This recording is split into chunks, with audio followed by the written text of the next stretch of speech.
They called her the Cold Queen, the Forgotten Wife, the woman a king kept like furniture, present, silent, collecting dust while he filled his bed with warmer things. For 7 years, Queen Selene of Blackmoor swallowed every humiliation that man handed her and smiled through the bleeding. The court thought her broken. Her husband thought her finished. Every lord, every lady, every whispering servant in that stone palace believed the same thing, that she had already surrendered. They were wrong about all of it. Drop your city in the comments right now. Stay with me until the end. Because this queen was never waiting to be saved. She was waiting to wake up. What? The morning they brought the girl to court, Selene was already awake.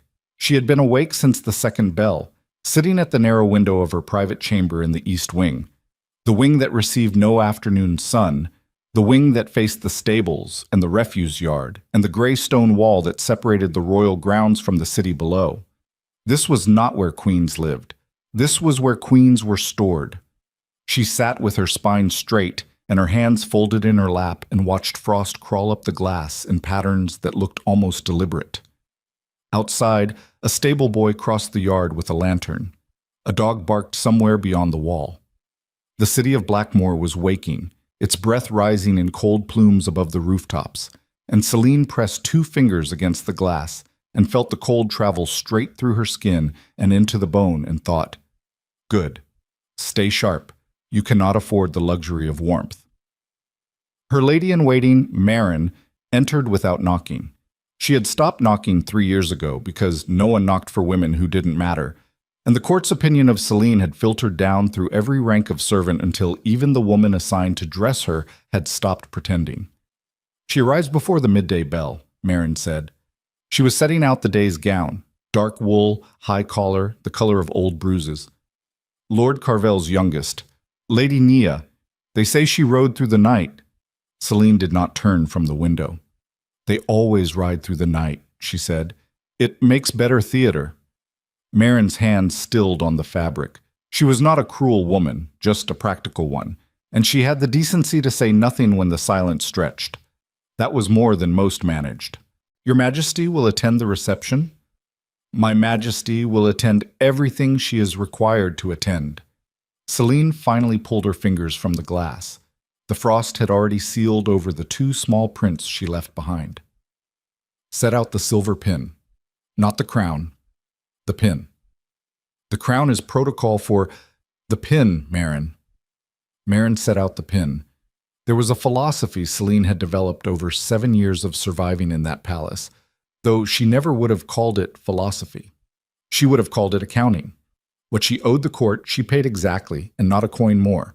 What she owed her husband, she had already calculated down to the last debt and found the ledger closed. What she owed herself, that figure she kept private, in columns no one else could read. She let Marin lace her into the gown and pin her hair and fasten the small silver brooch at her throat, and she looked at herself in the glass.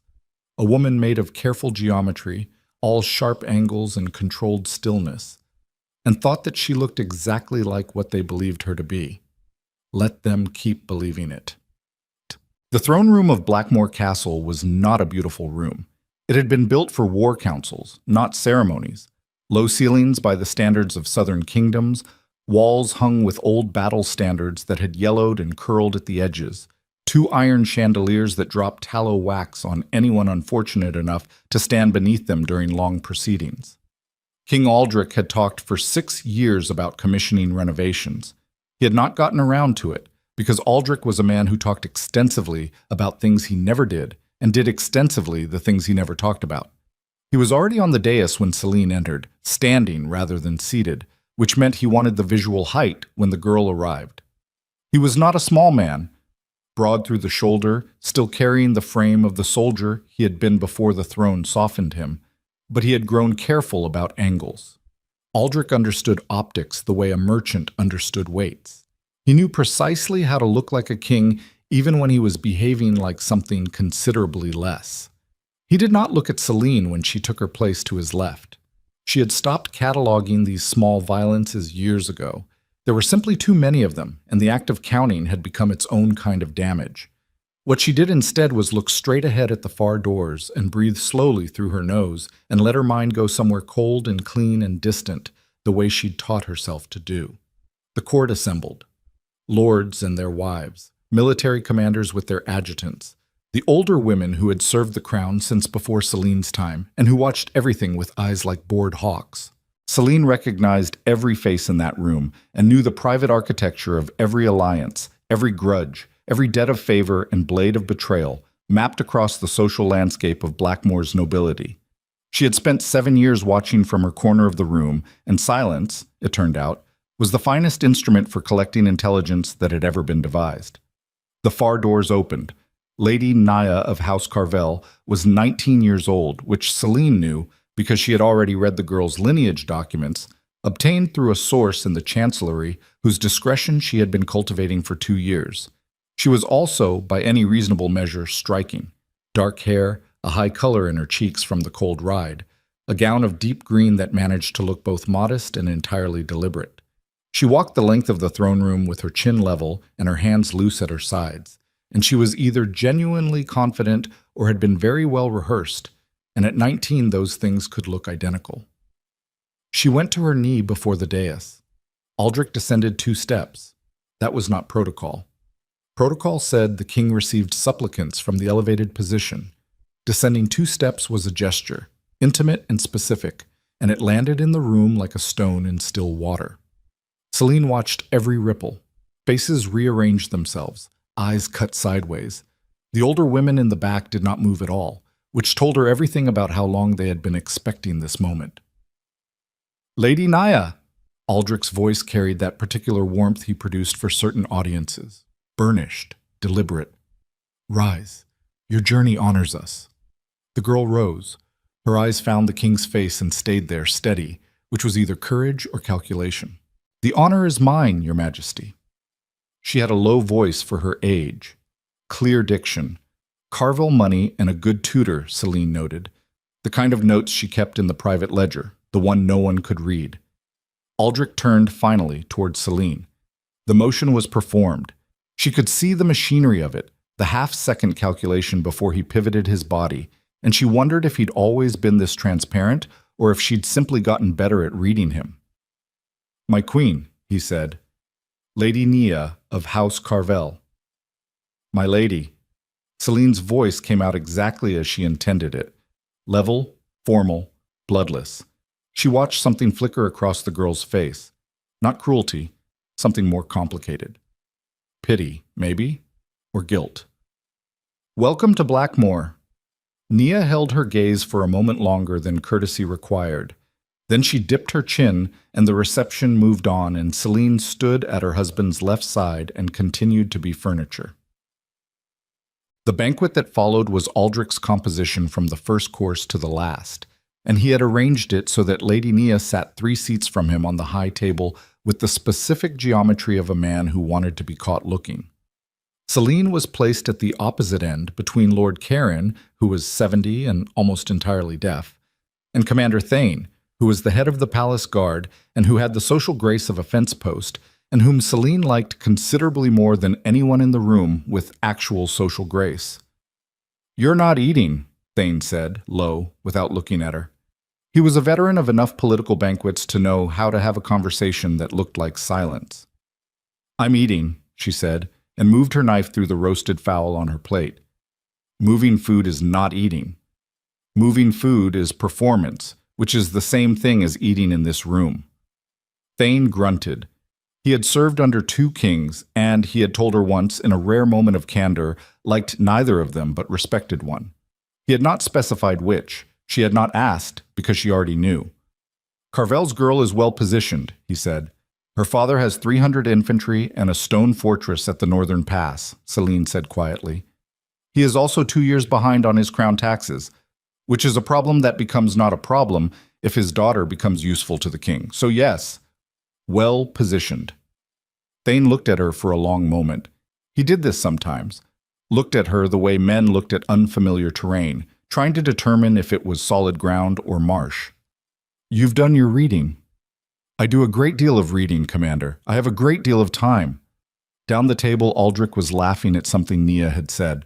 It was his real laugh, not the burnished performance he used for councils, but the loose, helpless one she had heard only a handful of times in 7 years, usually when he was drinking with men he actually trusted. The sound of it moved through Celine's chest like a splinter she couldn't find. She had loved him once, that seemed, from the current vantage, like something that had happened to a different woman, a younger one, with less accounting experience. The Northern Garrison has been reporting strange incidents, Thane said. He had shifted. She felt it more than heard it, the way his voice dropped below even its former register. This was no longer small talk. This was the other thing, the careful thing he'd been working toward. 3 men went out on patrol 2 weeks ago along the Ashwood border. 2 came back. Celine set her knife down, slowly. Missing man? Not missing, returned the next morning, walked out of the Ashwood at first light covered in blood that wasn't his.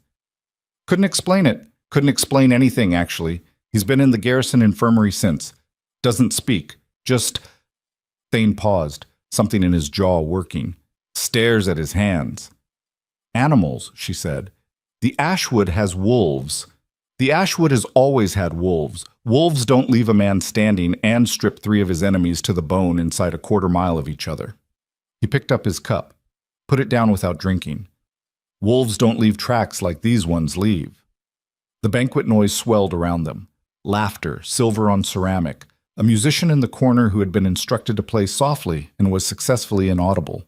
Celine looked at the candles on the table and felt something move in the deep architecture of her chest, some slow tectonic thing, the way ice moves in winter, imperceptible in the moment, catastrophic over time.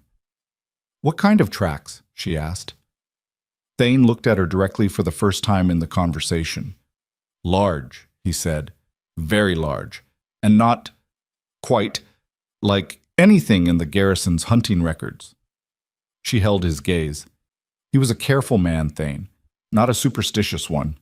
He didn't say things like this without a reason. Thank you for telling me, she said. He nodded once. I thought you ought to know. He picked up his cup again, and this time drank. And his face became the face he wore for everyone else, and the conversation was over.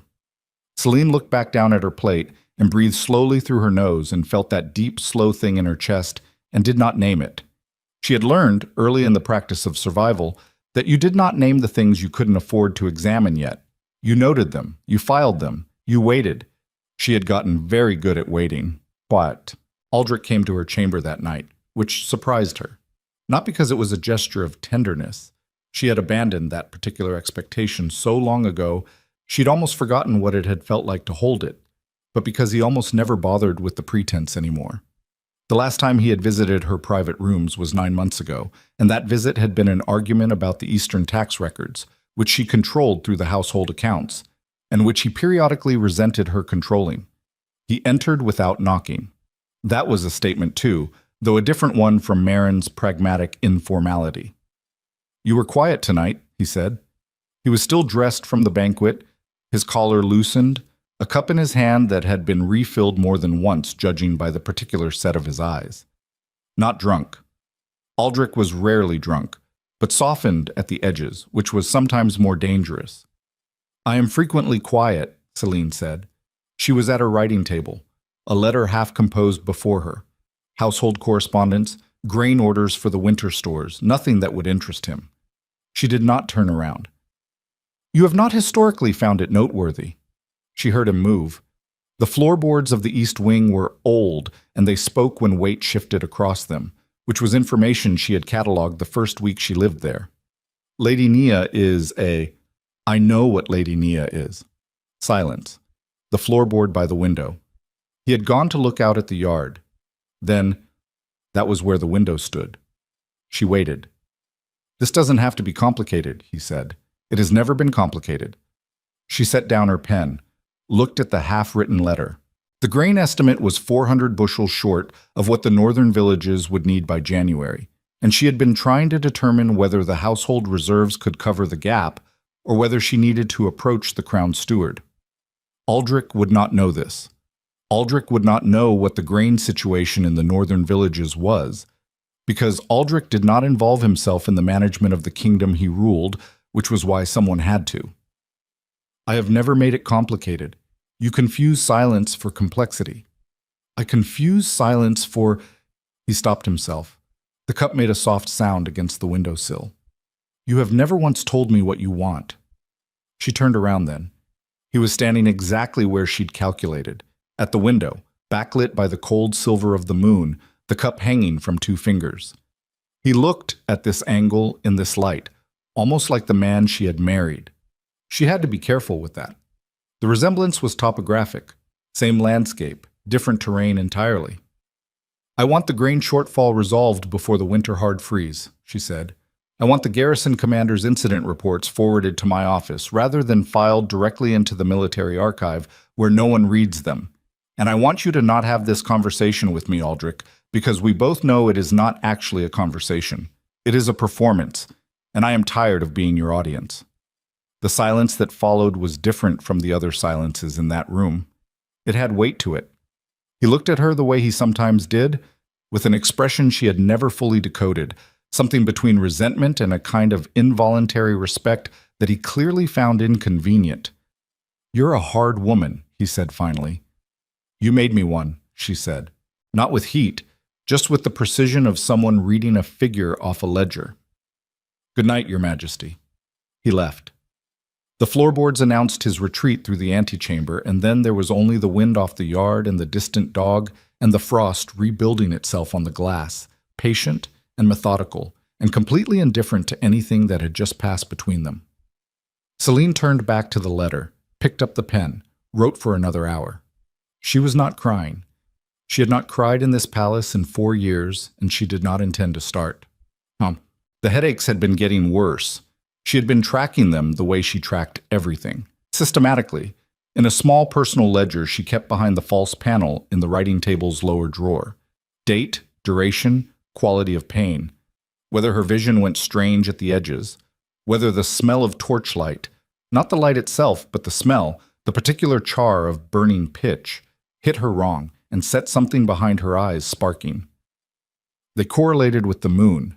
She had noted that 8 months ago and then spent the following months collecting data to test whether the correlation was genuine or an artifact of her own pattern seeking. The data had confirmed it.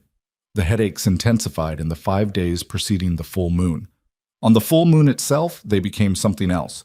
Not quite pain anymore, but pressure, as though something inside her skull was testing the architecture, looking for a door. She had told no one. This fell into the category of things you did not name until you could afford to examine them, and she had not yet determined whether she could afford to examine this one. The morning after Aldrich's visit, she was on her way to the household offices when she turned a corridor and nearly walked into Lord Carvel. He was Nia's father and a large man. The Carvels ran big, which explained where the girl got her height. With a gray beard trimmed to a point and eyes that were considerably more intelligent than his political reputation suggested he wanted them to appear. He was in conversation with 2 of his retinue, but when he saw Celine, he stilled in a way that was not the normal courtly freeze of someone unexpectedly encountering the queen. He stilled the way an animal stills when it scents something it cannot categorize. Your Majesty, he said. His men bowed. He bowed last, which was its own small statement. Lord Carvel. She matched his register precisely. Civil, contained, no warmth and no hostility. I hope your accommodations are satisfactory. Extremely. He straightened. His eyes had not left her face, and now she was close enough to read what was in them. Not attraction, not contempt, not the pity she had seen on his daughter's face. Something older. Something that pulled at a thread somewhere deep in her chest that she could not locate. The North Wing chambers are comfortable. Good. She moved to pass him. Your Majesty. She stopped. Did not turn fully, just angled her head, enough to signal she was listening. I wonder, Carvel said, and his voice had dropped slightly, roughened in a way that didn't match his courtly polish. If you'd grant me a private audience, at your convenience, I have matters I believe would be of interest to you specifically. Behind her she heard her attending guard shift, standard reaction to an unusual approach. She raised 2 fingers without looking back and felt the shift still. Matters of what nature? She said. Old ones. He paused.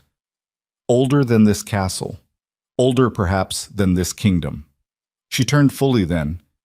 He held her gaze, and there it was again, that strange quality of recognition, like looking at something she had seen once in another context and couldn't quite place. His beard was silver and his eyes were dark, and something in his face read like a man who had been carrying a significant weight for a very long time and had developed certain theories about where it needed to eventually land. "Tomorrow," she said, "before the second bell. My private sitting room. You'll come alone." He bowed his head once. Not the courtly motion. Something older than that. She walked on.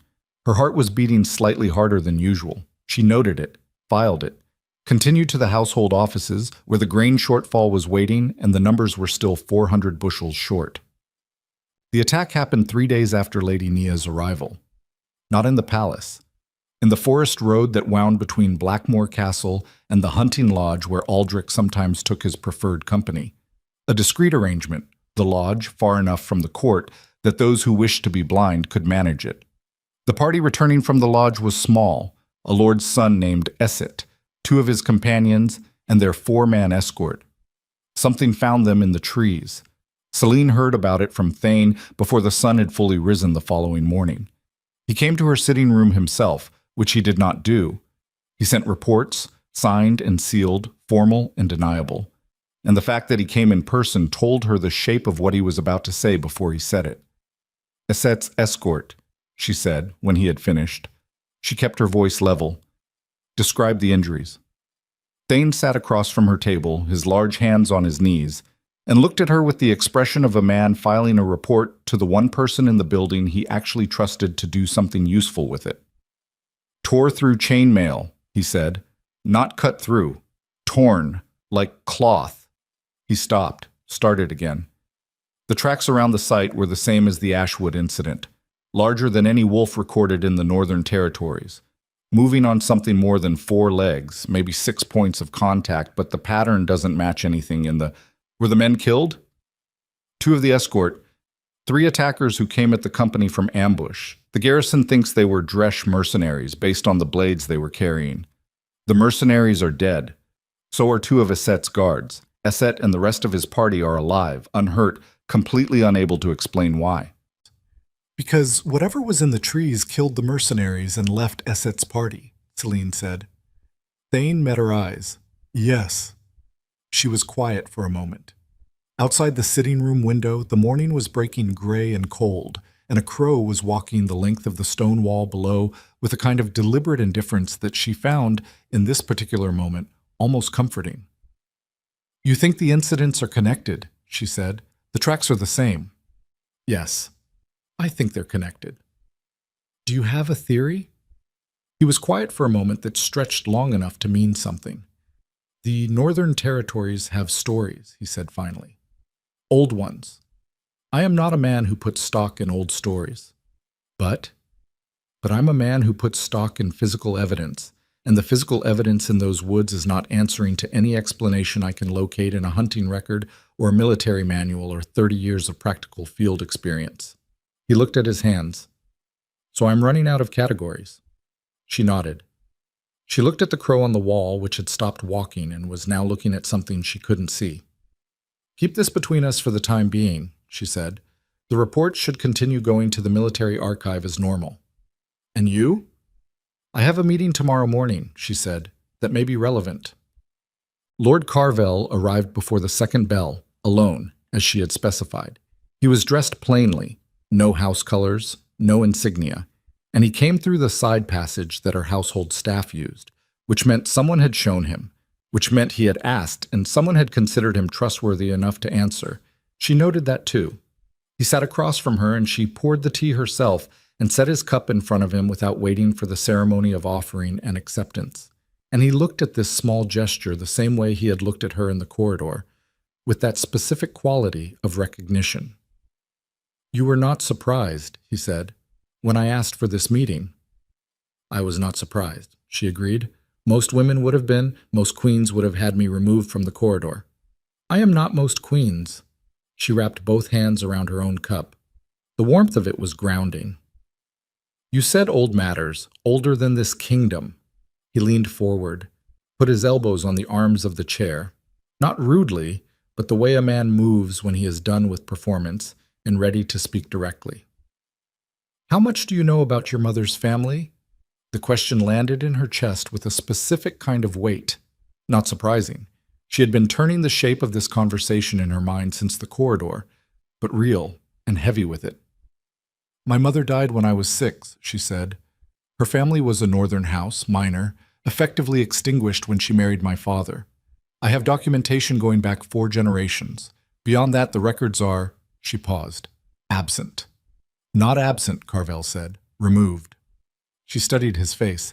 He was not a man performing drama. He was a man delivering a briefing, slow and careful, the way you delivered something to someone who needed time to receive the full weight of each piece before the next one arrived. "Removed by whom?" she said. "By the people who understood what those records meant and decided it was safer for everyone, or safer for themselves, more accurately, if no one else did." He wrapped his own hands around the cup but didn't drink.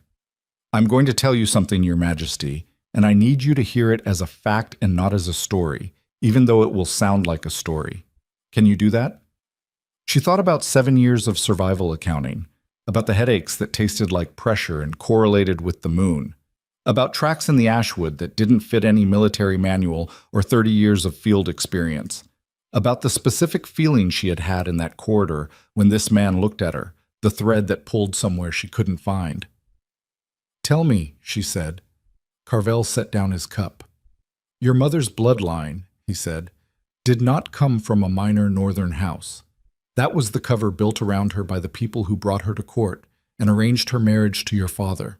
Her actual lineage goes back, significantly further, before the northern kingdoms, before most of what is now called civilization in these territories." He stopped, looked at her steadily. "Have you heard of the Wolf Blood clan?" The room was very quiet. Outside, a crow made a sound, one short, flat call, and then was silent. "Legends," Celine said. Her voice was steady. Her hands on the cup were steady. The thing moving in the deep architecture of her chest was neither steady nor quiet, but she had learned to keep that particular machinery in a sealed room. Stories told to keep children from wandering into the ashwood at night. The old guardian spirits. The primal wolves. "Not spirits," Carvel said. "Bloodline. A genetic inheritance passed through the maternal line, lying dormant for generations when there is no trigger. Sometimes it skips entirely. Sometimes," he looked at her with those dark, careful eyes. "Sometimes it does not." The pressure behind her eyes was not a headache. It was something that lived adjacent to headaches, and had been living there for months, and had not yet found the right door. "You are telling me," she said very quietly, "that I am not experiencing what I have been calling a medical condition." "I am telling you," Carvel said, "that you are the last direct heir of the Moonfang bloodline, the strongest line of the Wolf Blood clan. I am telling you that the blood has been waking in you for approximately 8 to 12 months, based on what I know of the timeline, and that the incidents in the ashwood and on the forest road are not coincidences and are not external threats. I am telling you," he stopped, breathed once. "I am telling you that something very old has decided that you have waited long enough." Celine set down her cup. Her hands were not shaking. She was interested in a distant, almost academic way to discover that her hands were not shaking. "How do you know any of this?" she said. "My family has been keeping this knowledge for 200 years, he said, waiting for the right heir to deliver it to. There were others before you. The line ran thin for 3 generations. But you—" There was something in his expression now that went beyond mere information delivery, something that looked almost like relief. "The tracks in the ashwood, the mercenaries on the forest road. That was not a coincidence of timing, Your Majesty. The old power tests the heir before the heir knows what is being tested. It has been assessing the threats around you and responding to them, whether you directed it or not." She was quiet for a long moment. The crow outside made no more sound. "My husband is planning to replace me," she said. Not as a vulnerable disclosure, as a fact delivered in the same register he had been using. "I believe he intends to find grounds for an official dissolution of our marriage, which, in Blackmore's legal tradition, requires evidence of the Queen's failure to fulfill her role, He is constructing that evidence.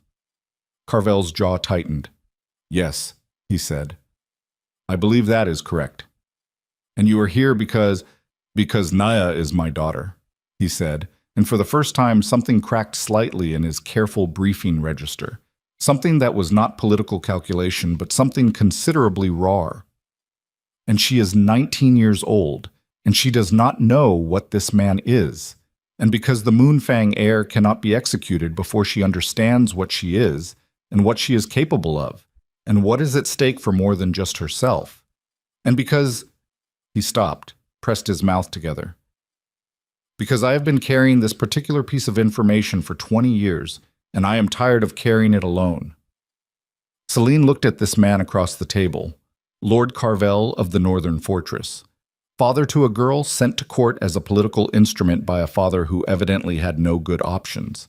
Keeper of a 200-year-old secret delivered to the wrong generation 3 times in a row, and now, in the cold sitting room of the east wing that faced the refuse yard and received no afternoon sun, delivered at last to the person it had been waiting for.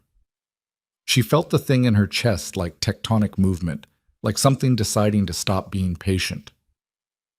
You said the bloodline has a timeline, she said. You said 8 to 12 months of waking. How much time is left? Carvel held her gaze. At the rate of progression, I would estimate based on the reports I've been able to piece together. He stopped again. The next full moon, he said. Celine looked at the window. The gray morning light was brightening slowly toward something that would not quite be sun. In 3 days, the moon would be full.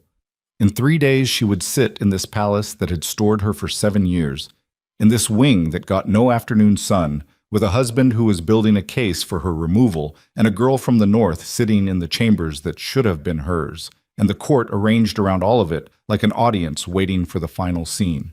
In 3 days. Lord Carvel, she said. My lady. Thank you, she said, for keeping this, for as long as you kept it. He inclined his head. Something went out of his face, the particular tension of a man who has been holding a breath for 20 years. What will you do? She looked at the window, at the gray morning, at the crow that had returned to the wall outside and was walking again in its deliberate, indifferent way, paying no attention whatsoever to the kingdoms of men. I am going to do, Celine said, what I have been doing for 7 years. She picked up her cup, drank the last of the tea, which had gone cold. I am going to wait, she said, very carefully, until the right moment. She set the cup down, met his eyes. And then, I am going to stop waiting. But that night, 2 hours past midnight, the guard posted at the east gate of Blackmore Castle went to investigate a sound near the outer wall. He was a reliable man, veteran of 6 years, not given to nerves, the kind of soldier who could separate a fox in the brush from something that warranted alarm. He heard the sound and recognized it as neither, and his hand went to his sword anyway because the hair on the back of his neck was standing up in a way it had never quite stood before. And there is a category of soldier who has learned to trust the hair on the back of his neck even when the rest of his experience tells him there is nothing there. He made it to the outer wall. He saw, in the moonlight, not quite full, 2 nights from full, but massive and silver and cold, the shadow that crossed the yard below the wall. It moved the way no animal he had ever encountered moved. Not fast, exactly. More like inevitable, low to the ground and vast, shifting from one form of darkness into another, and the only sound it made was a single exhalation that he felt more than heard, that moved through his chest like a struck bell and left something vibrating in the bone. It disappeared into the shadow of the east wing. The guard stood at the wall for a very long time. His hand had not left his sword, but he had not drawn it. Drawing it had not occurred to him as an option. Some part of his experience, the old, animal part that lived beneath the 6 years of training and the reliable temperament and the veteran pragmatism, had assessed the situation and returned a verdict, clear and absolute. Not a threat. Not to you. He filed a report in the morning. He struggled to describe what he had seen. He settled, eventually, on a phrasing that satisfied neither his professional precision nor his private certainty, but that was the closest available approximation of what had happened on that wall at 2 hours past midnight, with the almost full moon overhead and the shadow moving through Blackmore Castle like something that already owned it, possible large animal in the outer yard. No damage reported, no casualties. Behavior did not indicate threat. He did not include the last thing he had noticed before he turned away from the wall and walked back to his post. He did not include it because he could not explain it and did not know how, in any military or professional language available to him, to write down the truth of it, which was this. The window of the Queen's chamber in the east wing had been dark since the midnight bell. When he looked up at it, after the shadow had passed below it, the window was lit, a single candle placed at the glass, and the figure standing at it was not looking out at the yard, or at the moon, or at the shadow crossing below. She was looking directly at him, and her eyes, in the light of the candle and the rising weight of the almost full moon, her eyes were silver. The candle burned until dawn. Celine did not sleep. She stood at the window long after the guard had turned away from the outer wall and walked back to his post, and she watched the almost full moon cross the yard in a slow arc, and she breathed, carefully, deliberately, the way she had learned to breathe through the pressure, and she catalogued what was happening to her body the way she catalogued everything. Her hands were warm. That was the first thing. Not the warmth of a fire or a fur-lined glove, but something internal, something that came from underneath the skin, as though her blood was running at a different temperature than it had yesterday. Her hearing had been sharper for weeks. She had attributed it to the silence of the East Wing, to the particular quality of attention that developed in people who spent years listening from the margins of rooms. She was no longer attributing it to that. She could hear right now, standing at this window, the specific creak of the guard's boots on the far side of the outer wall. She could hear the breath of the horse in the stable 50 yards away. She could hear, somewhere in the castle above her, a door close. Not a slam, the soft and careful close of someone moving in a place they didn't want to be heard moving. She tracked the sound. Second floor, northern corridor, outside the guest chambers. Outside, specifically, the room assigned to Lord Carvel. She waited. Heard voices. Two, both male, both low. One she recognized after a moment as Carvel's. The other she did not recognize, which meant it was either someone she had never heard speak quietly before, or someone new. The words themselves were too fragmented at this distance, carried in pieces through stone and plaster, arriving as shapes rather than language. She needed to be closer.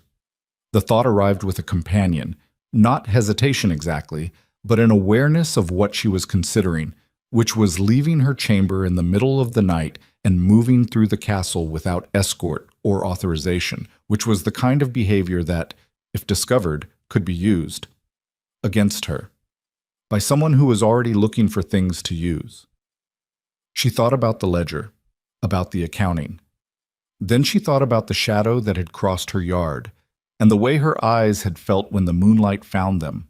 Not strange, not wrong, but for the first time in years exactly right. And she decided that the cost-benefit analysis of this particular decision had shifted in a direction the old accounting couldn't fully measure. She put on dark wool, nothing that would catch light, and she moved through her own chambers in silence, and she went to find out what Lord Carvel was discussing at 2 hours past midnight with a voice she couldn't place. The castle knew her. That was the only way to put it. She had lived in these corridors for 7 years, moving through them on exact schedules, and she knew every stone and every shadow and every place where the torchlight pooled and every place where it didn't. She moved through the dark sections and stayed close to the walls, and her heartbeat was slower than it should have been for someone doing this, which she noticed and filed without comment. She reached the northern corridor. The voices were clearer now. Carvel's, low, controlled, the same register he'd used across her table. The other voice, higher pitched, younger, carrying that particular quality of someone managing nervousness through compression, holding everything too tightly. Cannot wait for the timeline you described. He has moved faster than... He always moves faster than expected. Carvel, flat. That is why we did not plan around his schedule. The dissolution paperwork is already drafted. The younger voice. It has been drafted for 2 months. He has been waiting for the right... I know what he has been waiting for. A pause. Celine pressed herself against the stone outside the door and breathed through her nose and heard everything within clarity that should have been impossible from here. "Then you understand that we have days," the younger voice said, "not weeks. He has found grounds, the household accounts. He is going to claim mismanagement of the northern grain allocation. He has someone in the chancellery who will testify that her figures were falsified." The cold that moved through Celine then was not the castle cold. It was the cold of a calculation landing precisely, the cold of looking at a figure you already suspected and finding it confirmed in the ledger. The grain allocation. Her grain allocation. The one she had spent the past 3 days trying to reconcile because it was 400 bushels short and she had not yet determined why. She understood, in this moment, why. Someone had moved the 400 bushels. Somewhere in the paper trail, a notation had been altered. Not by her. By someone who had access to the records and a reason to use them, and a man in a good enough position to make the alteration stick. 7 years. He had spent 7 years looking for the right blade, and he had finally found one he could hold without burning his own hand. "She needs to know," the young voice said. "Tonight, if possible. If he moves before she—" "I told her this afternoon," Carvel's voice. Something rough in it. Not the full picture, but enough. Silence. The younger voice, when it returned, had changed. Not softer, but recalibrated. "Does she understand what she is?" "She will," Carvel said. "The moon is in 2 days. She will understand it the way anyone understands a fire, by standing close enough to stop pretending it's cold." Celine heard the young man exhale. "The clan elders in the north are ready to move when she calls. They've been ready for 20 years. But they cannot move without her acknowledgement, without her choosing it. She will choose it." Carvel's voice had the quality of someone who had made a very long bet and was watching the horse begin to move. "She has been choosing it her entire life. She just didn't know that's what she was doing." Celine stood in the dark corridor and breathed and did not move for a long moment. Then she turned around and went back to her chamber and sat at her writing table and looked at the grain ledger. And she found what she was looking for in 11 minutes. A single transposed figure, small enough to look like a copying error, large enough to produce a 400-bushel discrepancy, buried on a page that would have taken her another 2 days to reach in her normal course of review. She stared at it, thought about how long someone had been planning this, thought about Aldrich in her chamber 3 nights ago. This doesn't have to be complicated. And understood now that it had already been complicated for considerably longer than that conversation. The visit had not been a gesture toward reconciliation or even toward the mechanical maintenance of appearances. The visit had been reconnaissance. He had been checking the temperature of the water before deciding how fast to turn up the heat. She closed the ledger, folded her hands on top of it. The pressure behind her eyes was present, alive, patient as stone. 2 days, she thought. 2 days, and then this castle finds out what I've been doing with all that silence. She did not seek out Carvel the next morning. She went about her schedule with the exact precision of a woman who had nothing to consider. The household offices, the meeting with the castle steward about winter provisions, the formal midday reception where she stood at Aldrich's left side and smiled at the right moments and watched Nia of House Carvel navigate the social mathematics of a court in which she had been positioned as a weapon without her knowledge. The girl was good. Celine would give her that. She managed the attention without feeding it, kept her distance from Aldrich in formal settings with a propriety that could read as deference but was also, Celine suspected, genuine discomfort. There were moments when Nia's eyes moved to Celine across a room with that same complicated expression she'd worn at the reception. Not cruelty, not triumph, but something Celine had now had time to accurately identify. The girl felt guilty, which meant she was not entirely complicit, which was a data point. The confrontation came that afternoon. Celine was crossing the inner courtyard when she heard her name, her actual name, not her title, called in a voice that had both urgency and the shredded edge of someone who had been rehearsing and then abandoned the rehearsal. "Lady, Your Majesty. Queen Celine, please." She stopped, turned. Nia was crossing the courtyard toward her, no escort, hair loose from its formal arrangement, and she was wearing the expression of someone who had been sitting on something that had become too heavy to sit on alone. Celine waited. "I need to speak with you," Nia said. She arrived and stopped 3 feet away. Too close for formal protocol, close enough for honesty. I know I don't have grounds to request an audience, and I know how this looks, me being here, and I don't... She pressed her lips together, stopped, tried again. I didn't know what he was going to do when he invited my father to bring me to court. I want you to know that. I know it likely doesn't matter, but I want you to know it. Celine studied her. The wind was moving across the courtyard and lifting the girl's dark hair, and she was 19 years old, and she was standing in the middle of an arrangement she hadn't made, and she looked not as young as 19 exactly. She looked like someone who had been doing their own accounting for some time and had recently arrived at a figure they found unacceptable. "What did you think was going to happen?" Celine said. Nia's jaw moved. "I thought I was being presented at court. I thought..." She exhaled. "My father said it was political. I understood it was political. I thought..." She stopped again, shorter this time. "I thought political and what it actually is are different things, and I didn't understand that until I was inside the gates." "How long have you understood it?" "Since the first banquet." Her voice was flat now, flat with the kind of flatness that took effort to maintain. "The way he looked at me and then looked at you, and I saw..." She shook her head. "I want no part of what he's building." Celine let the silence run for 5 full seconds. She watched the girl's face during those 5 seconds. The way she held still, the quality of her breath, the exact specific steadiness of someone who had made a decision and was now living on the other side of it, finding out what it cost. "Your father came to see me," Celine said. Something crossed Nia's face, relief and apprehension in equal parts, the two arriving simultaneously. "I know, he told me last night, he told me..." She stopped, looked at Celine directly. "Is it true? About your mother's line?" "I am still determining the scope of what is true," Celine said. "But yes, in the essential substance, it appears to be true." Nia looked at her for a moment with something that was not pity this time and not guilt.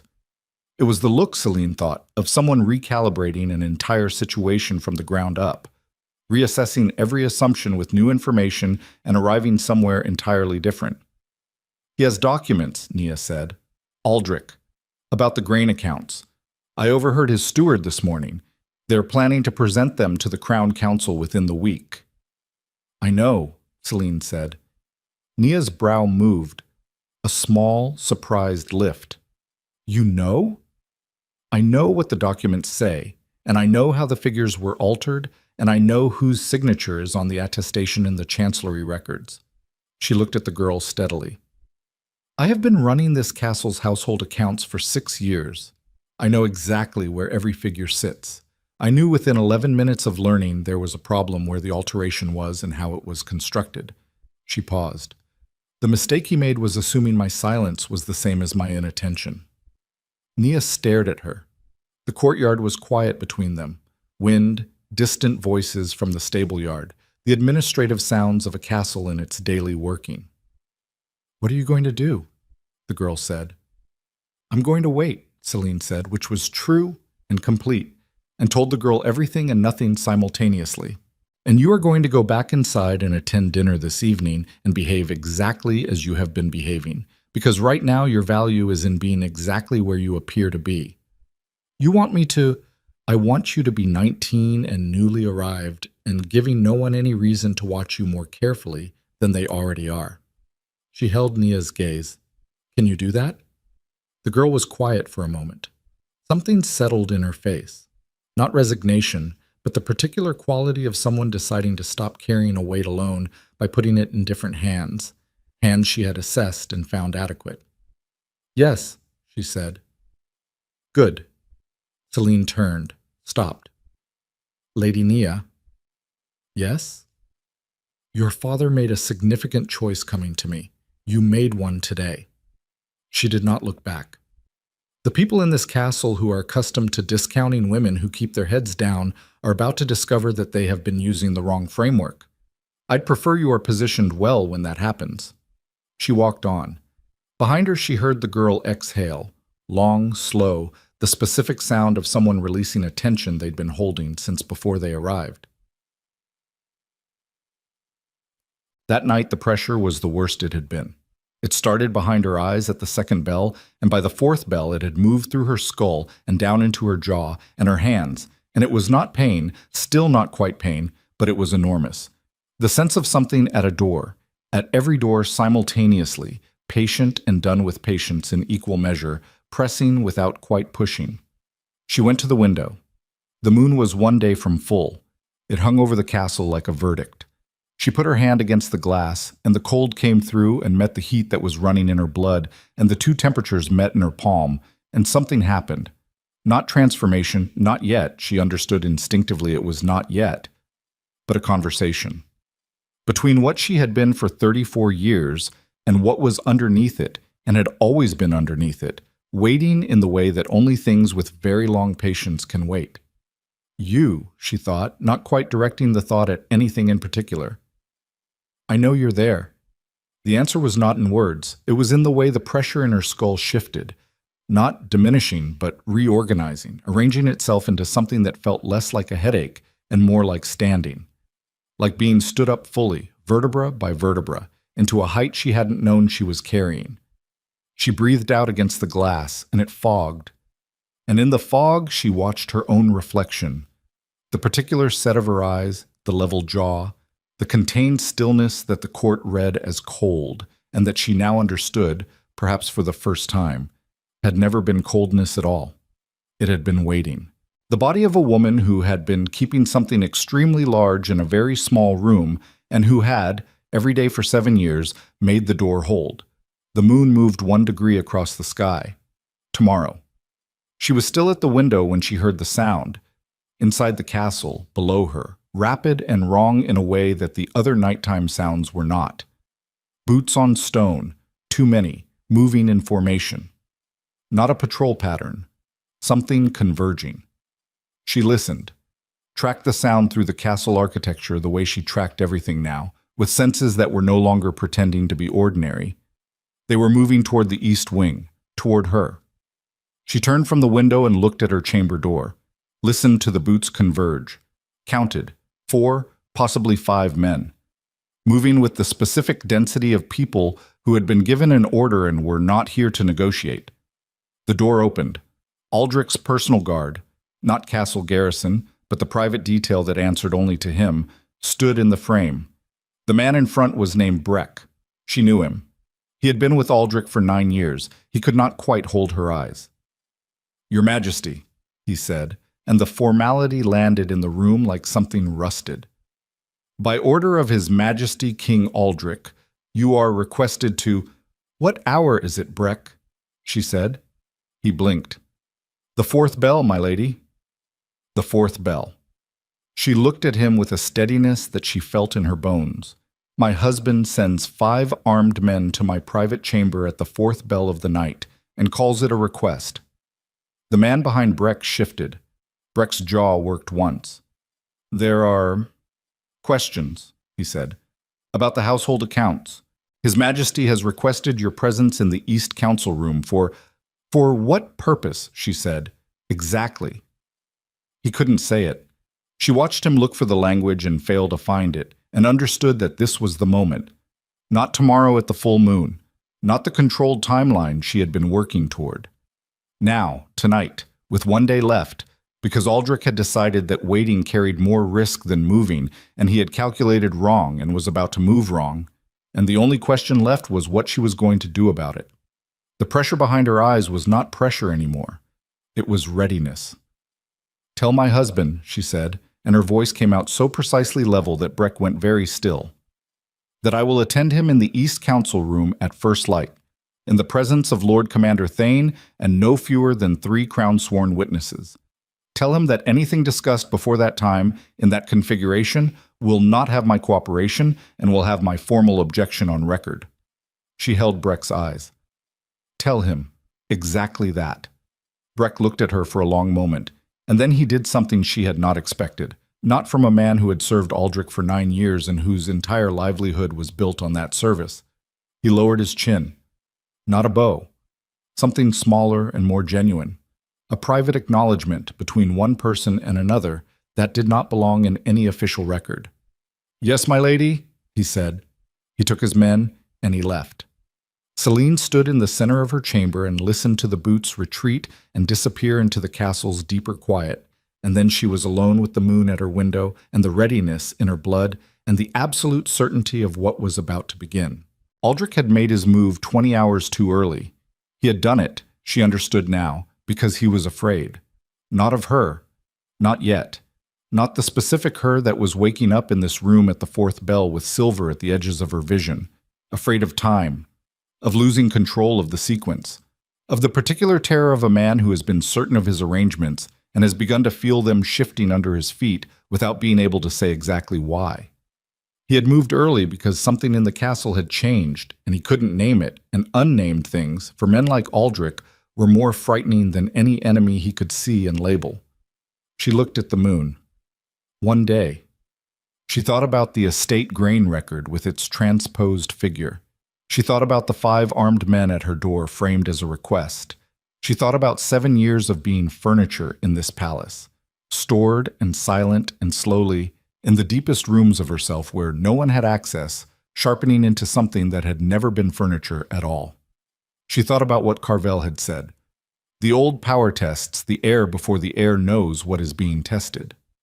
She went to her writing table and she opened the household ledger, and she spent the next 2 hours constructing a complete and irrefutable accounting of every transaction, every figure, every annotation in the grain records for the past 3 years. She cross-referenced every document she had access to, and she wrote, in her precise and careful hand, a formal counter-record that named every number and traced every discrepancy to its source. She finished it an hour before first light. She sealed it with her personal seal. Not the Queen's seal, which belonged to the crown, but the seal she had made for herself in the first year of her marriage. The one with no royal iconography, just the clean impression of her initials cut into silver by a craftsman in the city she had paid from her personal funds. She addressed it to Commander Thane. She put it in the care of Marin, who arrived at first light and received the envelope and the instruction in silence, and left with the look of a woman who had understood some time ago that she had been assigned to someone considerably more significant than the court believed. Then Celine dressed herself in the Queen's blue. The formal gown, not the dark wool. The crown, not the pin. If Aldrich wanted a meeting, he would have one. He would have it in full court regalia with witnesses and a counter-record already in the hands of the one man in this castle whose word could not be dismissed. She stood at her mirror and looked at herself, and the woman looking back was not the woman who had been stored in the East Wing for 7 years, and she was not yet whatever she was becoming. She was something in the moment between those two things, standing in the door that was both closed behind her and open in front of her, and the silver in her eyes was not visible yet, not quite, not in daylight, not to anyone who didn't know to look for it. But it was there. She picked up her gloves and walked out of the East Wing for what she already understood, in the accounting she kept in the columns no one could read, was the last ordinary morning of her reign. By nightfall, nothing in Blackmore Castle would be the same. She was still 10 paces from the East Council Room when the door opened from the inside. Not Aldrich's guards this time, but Lord Carvel, face sharp and drawn, and carrying the specific look of a man arriving at the end of a very long calculation. "He's not in the council room," Carvel said, low, meeting her eyes. "He called an emergency session of the Crown Council, 20 minutes ago. He's presenting the grain evidence right now, without notice, without your presence, and he has a representative of the Chancellery standing by to—" She was already moving. "Celine!" His voice stopped her. Her name, bare, no title. "If you walk into that council chamber right now, in front of the full Crown Council, before the moon has— Lord Carvel." She turned and met his eyes and let him see, for the first time, what was living behind hers. Not fully, just the edge of it, just enough that he went very still. "How long have you been waiting for the right moment to deliver what you carry?" He was quiet. 20 years, she said. "I have had 7, and I am done." She turned back toward the council chamber and she walked, and her footsteps on the stone were very steady and very final. and somewhere above the castle the sun was breaking through the winter cloud and casting a cold, clean light across the halls of Blackmore. And in one day the moon would be full, and the Crown Council of the kingdom was assembled in a room at the end of this corridor, making a decision about her future without her in it, for the last time. She heard them before she reached the door. Not the words, the texture, the specific quality of a room full of men who have already decided something and are now performing the deliberation they should have conducted before deciding it. She had sat through enough Crown Council sessions to know the difference between a room working through a problem and a room dressing a conclusion in procedural clothing. This was the second kind, and it had been dressed for some time. The chamber doors were closed. 2 guards flanked them. Castle garrison, not Aldrich's private detail, which told her that this had been framed as official business, a formal proceeding under Crown authority, the kind that had specific rules about who could enter and when. The senior guard saw her coming, and his face did the thing faces did when protocol and reality arrived at each other from opposite directions. "Your Majesty, the council is enclosed." She put her hand on the door and opened it. The room went silent in the way rooms go silent when the person who was supposed to be the subject of the conversation walks through the door mid-sentence. 12 men around the long table. Aldrich at the head, standing. He had been speaking, still had one hand extended in the gesture that accompanied whatever he had just been saying. To his right, a man she recognized as Doran, the Chancellery representative, with a stack of documents before him. Along the sides of the table, the Crown Council, lords, military commanders, the Crown Steward, in various stages of the specific alertness of men recalibrating. Aldrich's face did something complicated. Not surprise. He had too much control for genuine surprise to show. But the fraction of a second before the control assembled itself was enough, and she read it clearly. He had expected her to be stopped at the door, and he was already running the arithmetic of what her presence here changed. She walked to the table, found the empty chair at the foot, the Queen's traditional seat, which had not been set with water or documents, which told her no one had planned on her being in it, and sat down in it. "Your Majesty."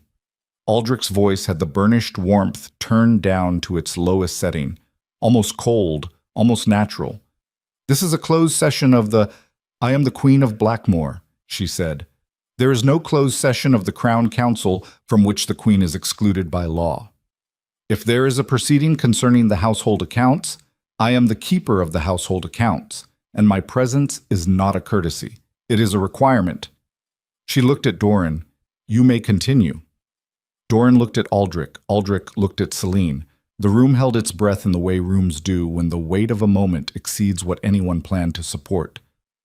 "Continue," Aldrich said after a pause that cost him something. Doran cleared his throat. He was a small man, Doran. Small in the physical sense and small in the way that mattered more. The way of a man who had climbed to his position through decades of extreme usefulness to whoever held the highest chair, which meant his loyalty was to the chair and not the person. And he had recalibrated his allegiances enough times that the motion was now nearly automatic. "The Chancellery audit of the Northern grain allocation," he said, "has identified a discrepancy of 412 bushels in the third quarter records. The annotation on the relevant page bears the Queen's household seal. The attestation of the figures was filed under the Queen's authority as keeper of household accounts." He set down the top document. "The discrepancy represents a significant misallocation of Crown resources, and under the Blackmore Charter, constitutes grounds for a formal review of—" "May I see the document?" Celine said. Doran looked at Aldrich again. The pause was shorter this time. There was no procedural basis for refusing, and they both knew it.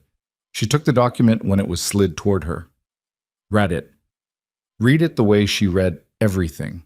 Not linearly, but architecturally, looking at the structure first and then the details, finding the load-bearing points. The transposed figure was there, as she had known it would be. Her seal was on the attestation page, as she had known it would be. The document was otherwise flawless, which told her that whoever had constructed it had access not only to the records but to the seal and to enough knowledge of her formatting habits to replicate them convincingly. Someone who had been in her household offices regularly. She set the document down. "This figure," she said, placing one finger on the transposed number, "was altered. The original entry was 12, not 21. The difference of 9, multiplied across the allocation units, produces the apparent discrepancy. She looked at Doran. I can provide the original calculation worksheets, which are maintained separately from the formal record, and which will show the correct figure at the point of original entry. The formal record bears the Queen's seal, Doran said. The formal record was altered after the fact by someone with access to my offices and sufficient familiarity with the record-keeping format to do so without obvious detection. She kept her voice level. I am not claiming a calculation error. I am claiming deliberate falsification by a third party. The room absorbed this. She watched faces, the older lords processing, recalibrating, the military commanders with their particular quality of assessing terrain, the crown steward, who she had always found fundamentally decent and who was looking at the document now with an expression that suggested he was doing his own arithmetic. A serious accusation, Aldrich said from the head of the table. Not aggressive. Measured, the way a man is measured when he believes he is winning. It is, she agreed. I welcome a full investigation. Another pause. Longer. The investigation, Aldrich said, is what this council convened to authorize. Then let it be thorough, she said, and looked at him across the length of the table, and held his gaze and said nothing else, because sometimes the most effective thing in a room was the silence of someone who was not afraid of it. Thane was waiting for her in the corridor outside. He had the envelope. Her envelope. Marin had delivered it. Everything accounted for. And he had the look of a man who had read its contents and was now holding a very specific weight. You've seen it, she said. I've seen it. He fell into step beside her. Not quite escort, not quite companionship. The particular proximity of two people who have found each other useful in an environment where useful people were rare. The original worksheets. Yes. The discrepancy traces. Can you hold the document chain? I can hold it. I can also tell you that Doran has a secondary filing at the Chancellery that predates the one he showed in there by 3 weeks. Someone prepared this well in advance. She absorbed this. 3 weeks. She had been walking through the castle for 3 weeks with this already assembled around her, like a room being built in the dark while she was sleeping in it. How contained is the council, she said. Thane's jaw moved. Less than you'd want. Karen is with you. The man's deaf, but he's not stupid, and he owes your household accounts office for keeping his eastern estate solvent through 2 bad harvests. Merrick is undecided, which for Merrick means he's watching the wind. A pause. Bren is with the king. Bren.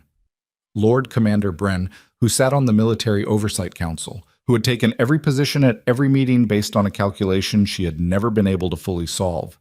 She had kept him in her ledger as uncertain, which was apparently a column that needed revision. When did Bren move? She said. 6 months ago, best I can tell. Around the time the king started building the paper trail. Thane said it without softening. He was that kind of man, the kind who believed that the delivery of bad information was itself an act of loyalty, and she had always been grateful for it. He has been feeding the military incident reports directly to the king's private office, including the Ashwood reports, including the Forest Road. She stopped walking. Thane stopped with her. Around them the corridor was empty. Mid-morning, staff engaged elsewhere, this particular stretch between the council wing and the residential halls experiencing one of its periodic absences of foot traffic. Thane, she said, carefully, who else knows about the incident reports? Within the garrison? He thought for a moment. Myself. The field commanders who filed them.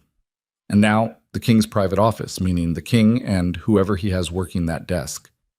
She had spent 2 years cultivating the source in the Chancellery. She had spent 3 years building the relationship with Thane. She had spent 7 years watching and listening and filing and accounting, and she was standing in a corridor understanding that the architecture she had built so carefully had a seam in it she had not seen. The incident reports. The wolves in the Ashwood. The tracks that didn't fit any military record. Aldrich knew. Not what it meant. She did not think he had the specific knowledge Carvel held, the lineage documents, the 200-year inheritance of information that Carvel's family had kept. But he knew that something unusual was happening in the territories around his castle, and he knew it was connected to his queen in some way he could not fully articulate, and that not fully articulated knowledge had apparently been enough to accelerate his timeline considerably. He was not just removing an inconvenient wife. He was moving against something he could feel but couldn't name, with the specific urgency of a man who understands he is losing a window. "Tonight," she said. Thane met her eyes. "The moon is full tonight." "I know." He was quiet for a moment. He had served under 2 kings and trusted one, and she had always known, without it ever being stated, which one. "What do you need from me?" "Keep the incident report secured. Keep the original worksheet chain out of the formal archive until I tell you otherwise." She paused. "And make sure the East Wing is clear of anyone who doesn't absolutely need to be there after the evening bell." He looked at her for a long moment with the expression of a man completing a calculation he had been working on for some time and finding that the answer was larger than he'd estimated. "Yes, my lady," he said in the same tone Breck had used outside her chamber. The tone that was not protocol but something older, something that went to the bone. Bob. She found Carvel in the East Garden. He was alone. He was moving through the castle like a man who had learned to be unobtrusive over 20 years of waiting, occupying spaces between the notice of others. He turned when he heard her, read her face. "How bad?" he said. "Bren," she said. Something went through his face, not surprise, which told her he had suspected it, had perhaps known it for longer than he had told her. She filed that too, added it to the accounting.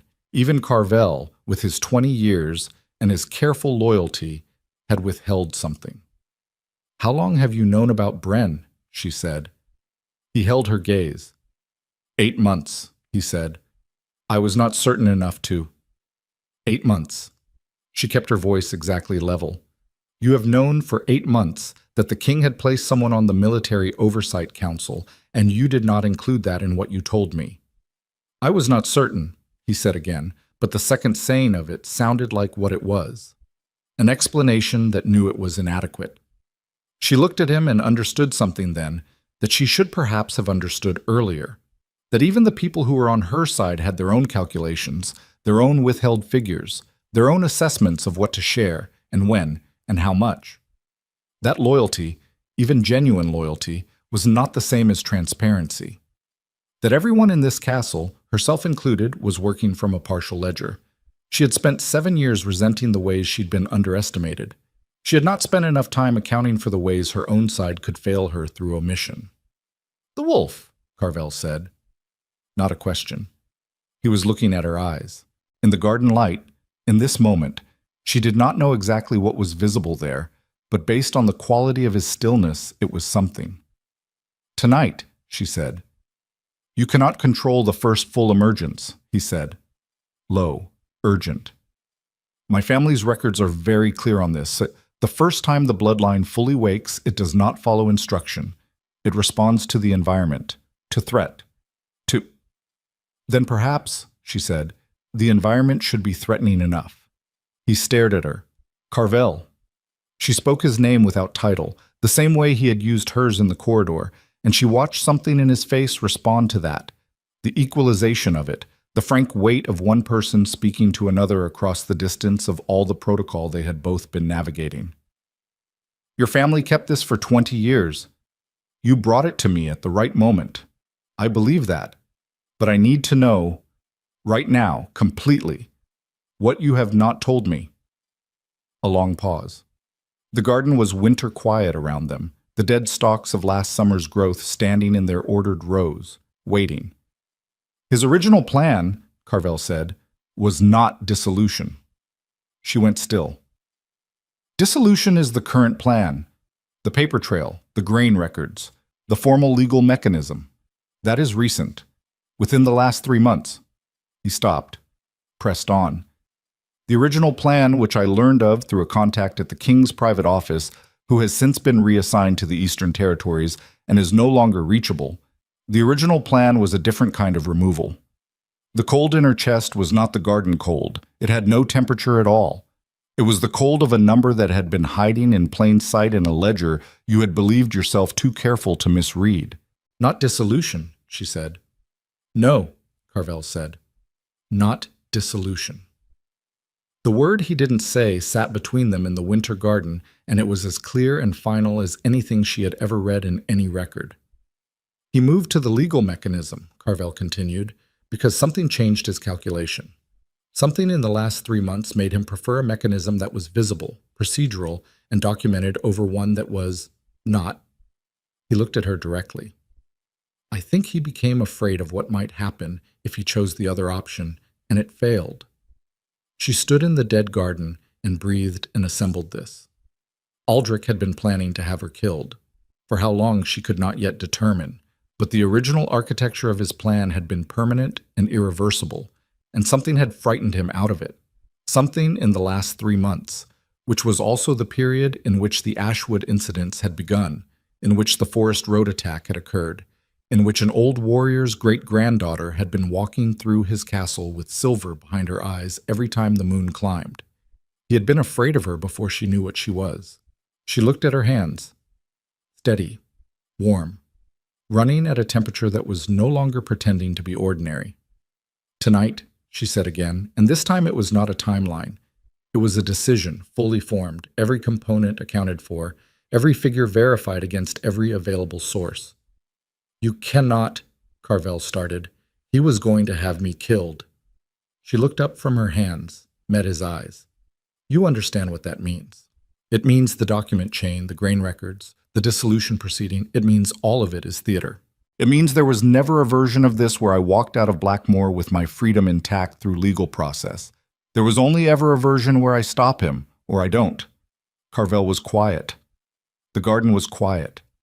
Somewhere beyond the wall, the city was going about the ordinary business of a winter morning, entirely unaware that in a dead garden behind the palace wall, the last heir of the Moonfang bloodline had just finished doing her accounting.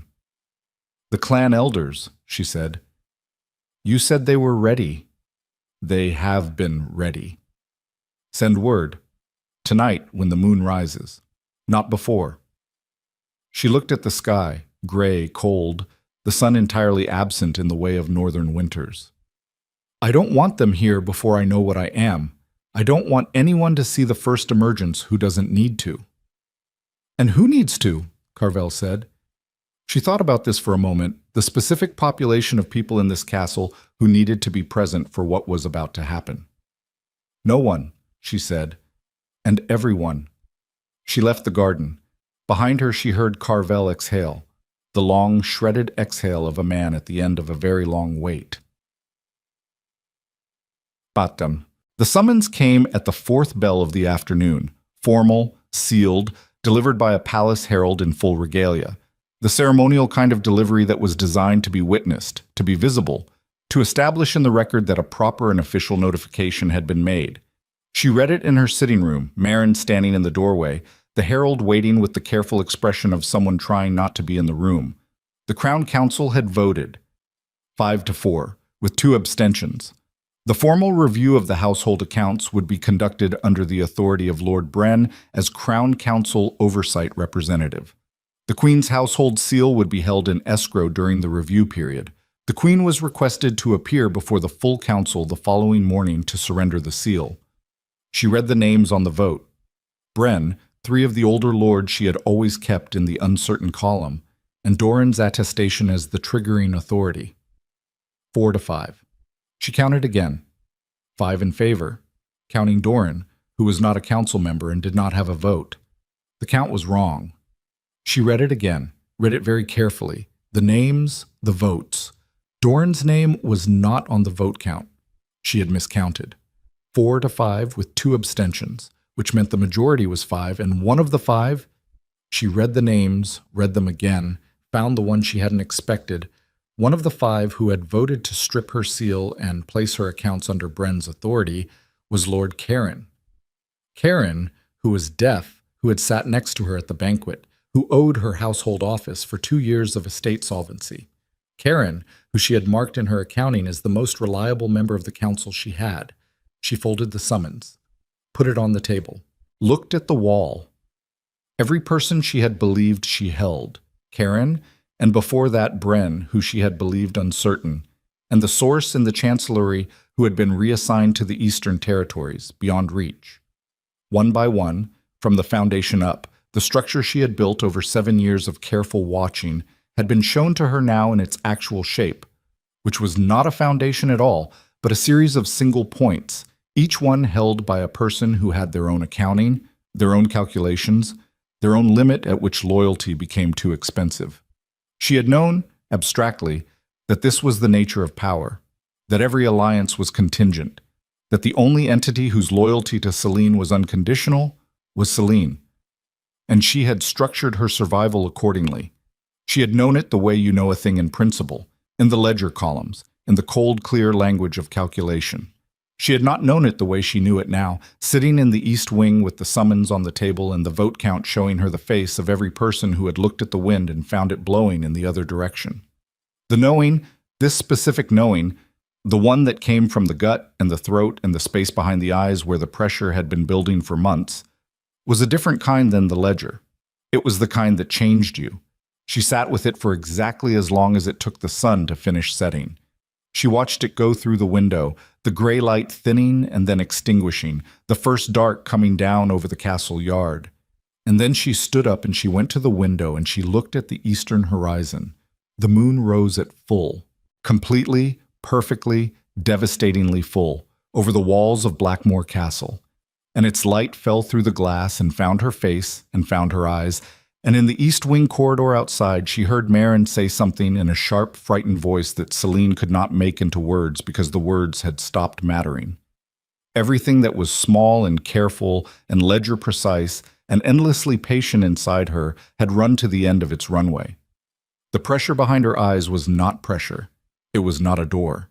It was the moment after the door when the thing that had been behind it stepped through, and the door ceased to exist, and there was only the cold moonlit room and the full weight of what she had always been, and what she would now, finally, irrevocably, become. Her hands on the windowsill, the glass, cold, her blood, not cold. The first sound she made was not a scream, it was lower than that, and older, and it moved through the stone of the castle walls and into the earth beneath them. And in the yard outside 3 horses simultaneously pulled against their ties, and the guard on the outer wall turned from his post toward the east wing with his hand on his sword and his feet refusing to move. And somewhere in the northern wing Lord Carvel came to his feet from a dead sleep with 20 years of inherited knowledge breaking open in his chest like a dam. And in the council chamber where Aldrich sat with Bren and the 5 lords who had voted his direction, reviewing documents with the satisfied efficiency of men who believed the night's business was finished, every candle went out, at once, all of them. No draft, no wind, just darkness, falling on the room like a hand. And in the darkness, from the east wing, through the stone of the castle and the cold winter air of Blackmore, something spoke that was not a voice and not a word, but that every person in that room understood, in the oldest and most animal part of what they were, with complete and total and irreversible clarity. The Queen is awake. The darkness lasted 11 seconds. Celine counted them from the inside of something she did not have language for, not the inside of her body exactly, but the inside of whatever her body was becoming in those 11 seconds, which was large and cold and burning simultaneously, which was the kind of paradox that stopped making sense the moment you tried to hold it in ordinary thought and made complete sense the moment you stopped trying. On the 12th second, the candles in the east wing relit themselves. She was on her knees on the stone floor. She did not remember going to her knees. Her hands were pressed flat against the stone, and the stone was warm under her palms. Not the warmth of a hearth, the warmth of something that had been called from underneath, from the deep geological patience of the earth beneath the castle that had been old when the castle was built and would be old when it was rubble. Her breath came back in stages. First the mechanical function of it, the lungs filling, the chest expanding, and then the sensation, and then the awareness of sensation, and then Celine herself, arriving back into her own body the way a tide arrives, which is to say completely and without apology. She lifted her head. Marin was in the doorway. Not fled, standing, back pressed to the doorframe, both hands gripping the wood, face the color of old ash. She was looking at Celine with the expression of someone who has just watched a thing they cannot categorize and has made the instantaneous decision to categorize it as something they will serve rather than something they will run from. It was, Celine thought, the bravest decision she had ever witnessed anyone make in real time. "Marin," she said.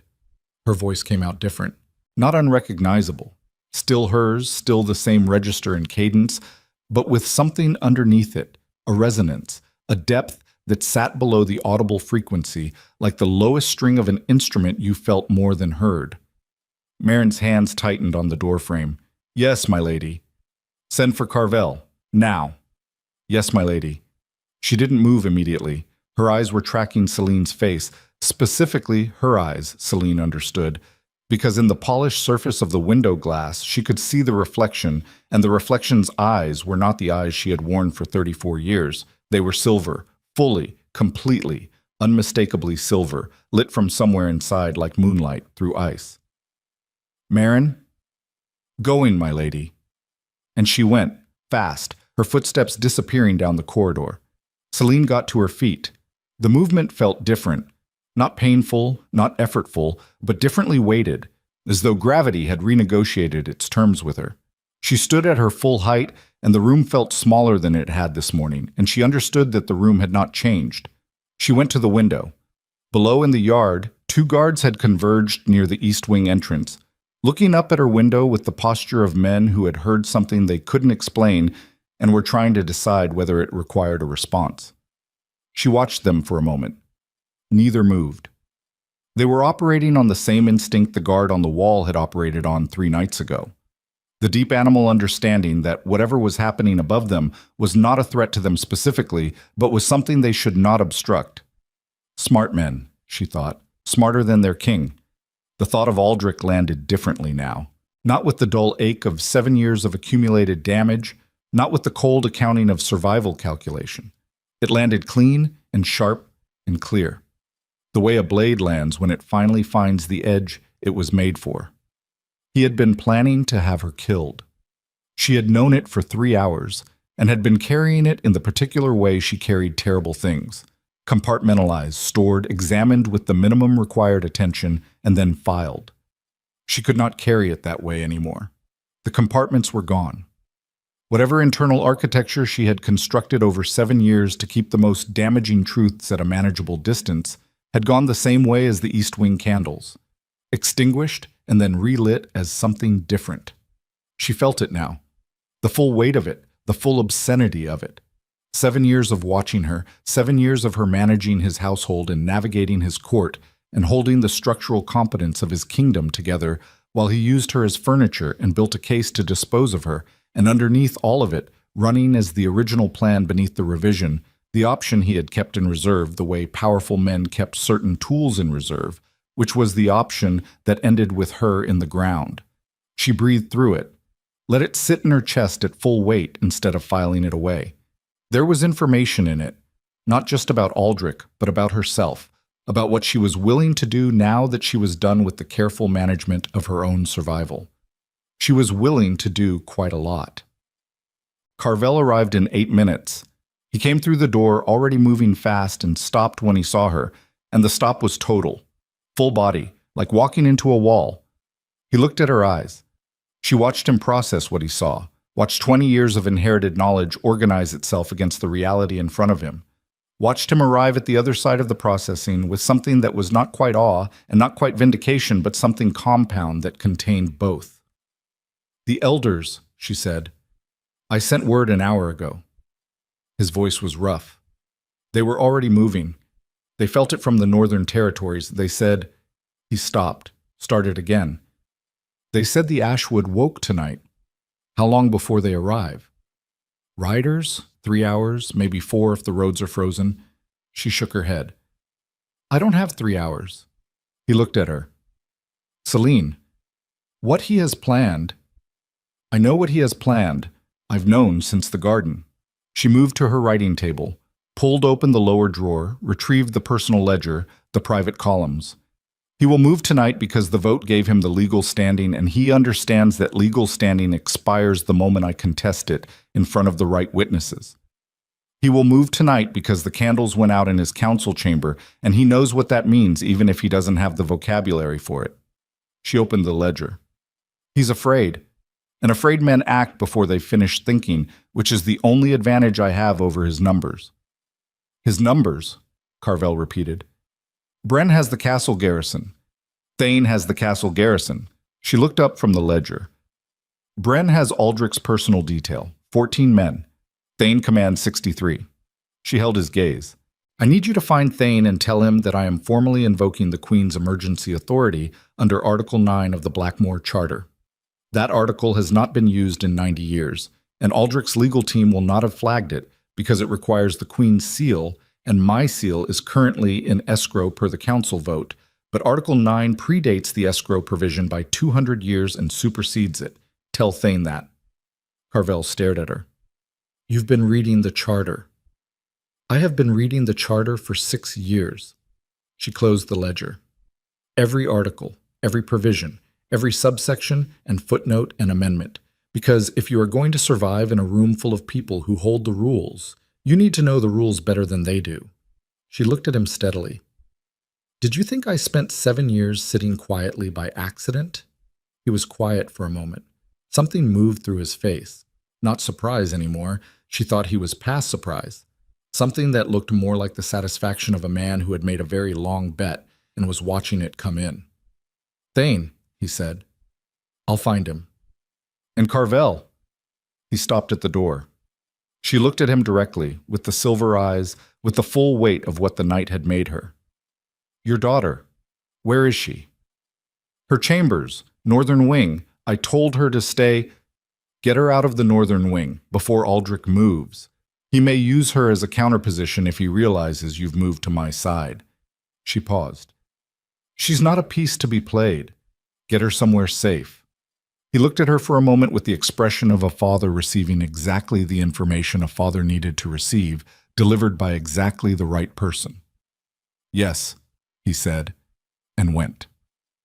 The attack on the throne room began at the second hour past midnight. Not Aldrich's move, not yet. This was something else, something that arrived from outside the castle entirely, and it arrived the way catastrophes arrive in the middle of political crises, which is to say at the worst possible moment, and with complete indifference to the drama already in progress. Celine heard the outer gate go down. She was in the corridor between the east wing and the great hall, Thane 2 paces to her right, with 4 garrison soldiers she trusted at his back, and the sound of the gate was unmistakable. Not a break, a controlled breach, which meant someone on the inside had opened it. Thane's head came up. He had the expression of a man whose 30 years of tactical experience had just delivered a verdict. Inside job, he said. Bren, she said, or someone working a separate angle entirely. The sounds arriving now were not the sounds of a gate breach being secured. They were the sounds of a coordinated entry. Boots in formation, weapons being drawn, orders given in a language she did not immediately place, clipped and guttural, not Blackmore dialect, not the southern tongue. Dresh, Thane said, and the word had the quality of a door closing. Paid entry. Someone contracted this independently of the kings, or with the kings. She turned it over fast. Aldrich had been building a legal mechanism. Someone else had not been building a legal mechanism. Someone with money and a reason to want Blackmore in the chaos of a contested succession. A succession that was only contested if both the current king and the current queen were removed simultaneously. How many? She said. Thane was already listening, head tilted, counting by sound with the proficiency of a man who had done it in actual field conditions. 20, maybe more, moving in 2 columns, one toward the throne room, one toward... He stopped. Toward the residential wing, she finished. Toward Aldrich, and toward wherever the council members were housed. Take the king, take the queen, take the council in one clean night, and hand Blackmore to whoever was paying for the operation. She looked at Thane. He looked at her. 2 people in a corridor with 4 soldiers between them and the clock running. And the entire calculation of the night had just changed its shape entirely. Because the thing about a genuine external threat was that it did not care about the internal politics, it was interrupting. It would kill everyone in the building with equal efficiency, regardless of which side they were on. Throne room first, she said. My lady, the throne room is where they'll try to establish position. If they hold the throne room, they control the symbolic center of the castle, and they have a defensible position for negotiating. We do not let them hold the throne room. She was already moving. Send 2 men to the residential wing, not to protect Aldrich, to secure the council members, and get them to the lower hall. The rest with me. You are not a soldier, Thane said, falling into step with her at a speed that was not quite running but was everything short of it. No, she agreed. I am something else entirely. He looked at her face in the torchlight, looked at her eyes, made the assessment in half a second with the professionalism of a man who had learned to rapidly categorize unfamiliar terrain. Right, he said, and stopped arguing. They went through the great hall at a hard pace, and she heard the Dresch column ahead of them. Closer than she'd calculated, they were moving fast, professional pace. These were not opportunist mercenaries, but trained men. And they came through the doors of the throne room from the south entrance at the same moment the east door came open. 4 Dresch fighters in the doorway, 4 more behind them. Moving in the low, compact posture of men trained for close quarters in low light, torches extinguished in the hall behind them, working in the near dark. Thane's soldiers spread without instruction. They had worked with him long enough that the spread was automatic, covering the angles. Steal out. The particular sound of swords clearing, which was never a dramatic sound, always a flat and functional one, the sound of a thing built for one specific purpose arriving at that purpose. Hold, Thane said. Not to his men, to the Dresch fighters. They did not hold. The 2 in front moved, and the fight began. Celine had not been in a fight. She had not, in 34 years, been in a physical conflict of any kind. That was not the world she had inhabited. The East Wing, the household offices, the silent margins of throne rooms. She had spent those 34 years in the parts of the castle where fights didn't happen, and she had, until tonight, assumed that this was the world she was suited for. The first man who moved toward her discovered this assumption was no longer operative. She did not think about what she did. That was the clearest way she would later find to describe it. There was no intermediary between the threat and the response, no calculation, no decision-making process she could identify in retrospect.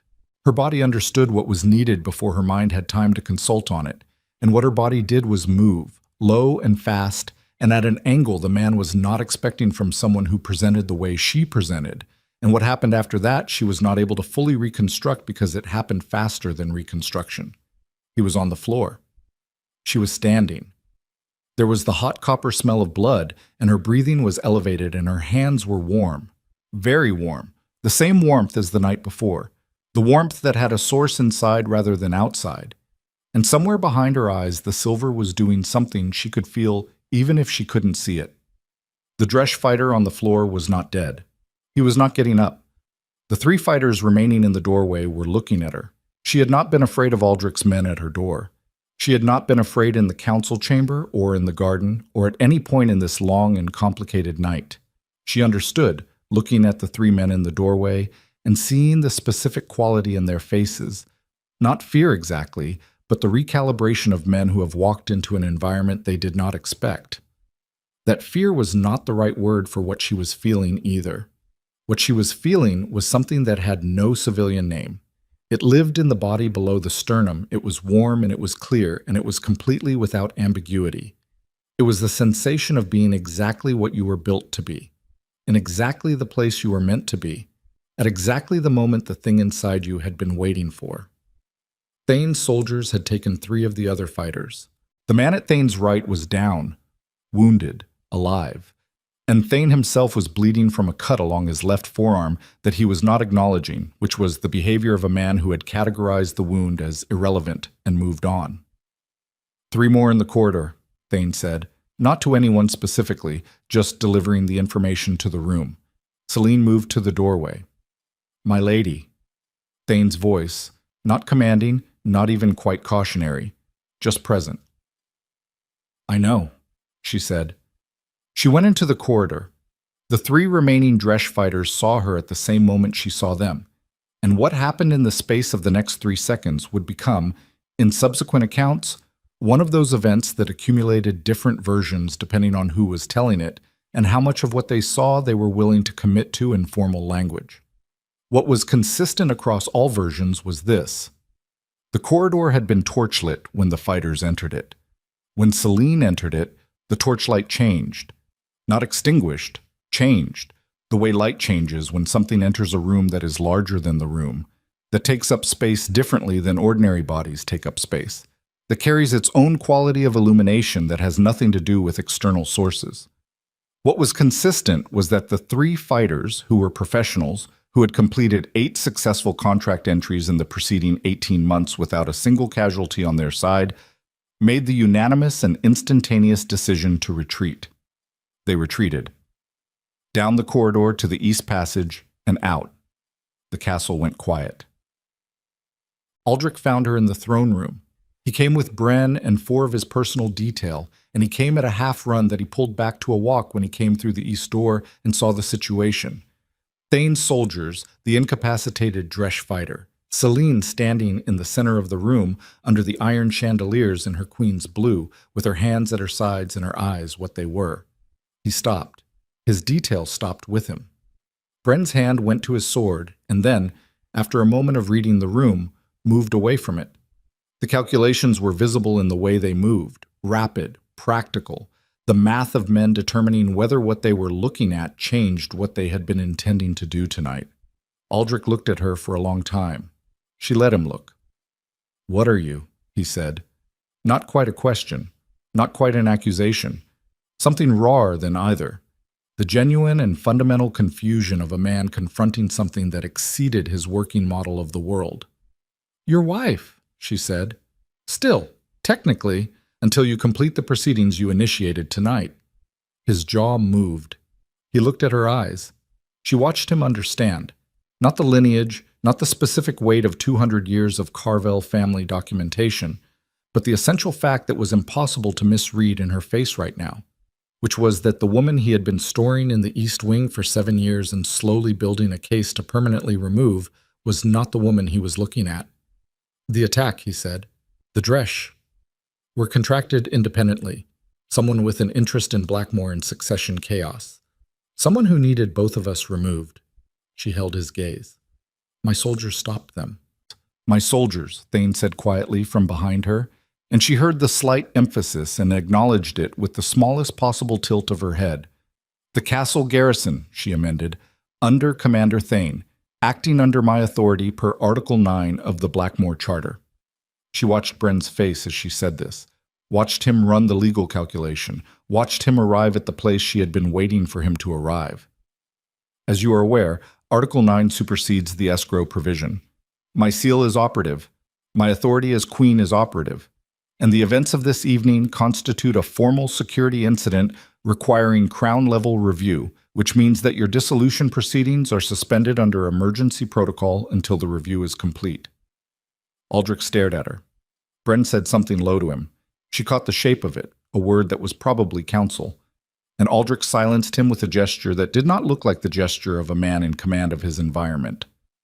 "This is not over," he said. "No," she agreed. "It's not." The 2 of them. The length of the throne room between them. 7 years compacted into this specific moment, which was not yet a resolution, which both of them understood was not a resolution. It was the last step before the last step, the held breath before the held breath released. She could end it here. She understood that, felt it in the deep certainty of what she was carrying in her blood and her bones, and the silver light of her eyes. The power that had woken in her tonight was not subtle, and it was not small, and it was not asking her permission for what it could do. She could end Aldrich's political standing in this room, in the next 5 minutes, completely and finally. But the thing about power that understood itself, the thing about having the weight she now had in her chest, full and clear and catastrophically patient, was that the moment you had enough of it, you could afford to choose when to use it. She had been a woman who survived by waiting. She was now something considerably more than a woman who survived, and she could wait 1 more hour. Celine turned to Thane. "Secure the east and west corridors. I want the Dresh fighter in the garrison infirmary, alive and talking by morning. I want Lord Bren escorted to the lower hall with the council members." She paused. And I want a full formal assembly of every Crown Council member, every military commander, and every lord currently resident in this castle in the throne room at first light. She turned back to Aldrich. You wanted a council proceeding, she said. You will have one, in front of everyone, at first light. She held his eyes with the eyes that were not the eyes he had married, that were not the eyes that had sat at the wrong end of his banquet table for 7 years, that were not the eyes of any woman he had ever believed she was. Bring your documents. Bring your witness from the chancellery. Bring everything you have been building for 3 months, or 6 months, or however long it has actually been. She took one step toward him. Just one. In the iron chandelier light of the Blackmore throne room, with the moon at full through the high windows and the castle garrison at her back, and the silver in her eyes burning like something that had been patient long past anyone's right to ask it to be patient. I'll bring mine, she said. Aldrich's face in that moment was the face of a man standing on ground he had believed was solid, feeling it shift. Bren's hand had returned to his sword. He had the look of a soldier who had been given an order he was reconsidering. And then, from the outer wall, from the north, the sound of riders, many riders, coming fast, and above the thunder of hooves a sound that was not a horn and not a drum, but something older than both, a call that moved through the winter air of Blackmore like a current through water, like the first word of a language that the castle's stones had been built to remember. The clan elders arriving from the north, earlier than Carvel had calculated, moving at the speed of people who had waited 20 years and were not, now that the waiting was over, inclined to take their time. Aldrich turned toward the sound, turned back to Celine, and in his eyes, finally, the thing she had never seen there in 7 years.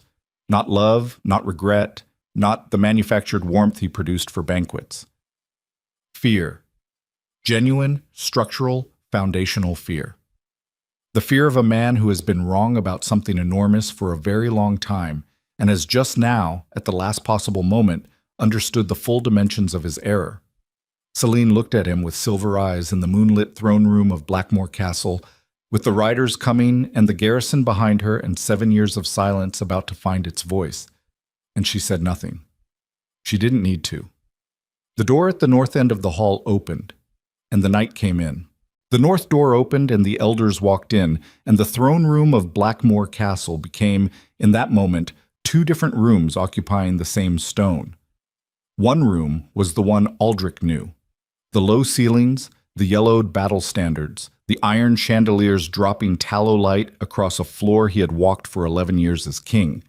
The room where he had received ambassadors and signed death warrants and conducted the business of a kingdom with the comfortable assumption that the kingdom was his to conduct.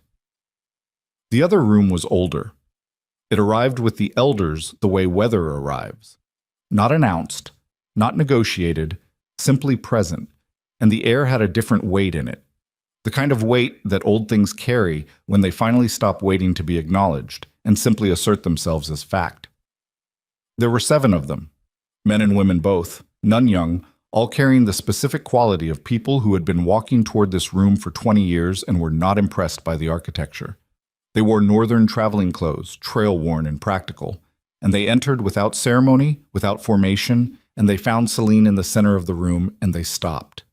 The eldest, a woman, small, with white hair cut close to the skull, and eyes that were the same silver as Celine's but older, settled, like moonlight that had been moonlight for so long it had forgotten it was ever anything else, looked at her and made a sound that was not a word in any language Celine had been taught, but she understood it.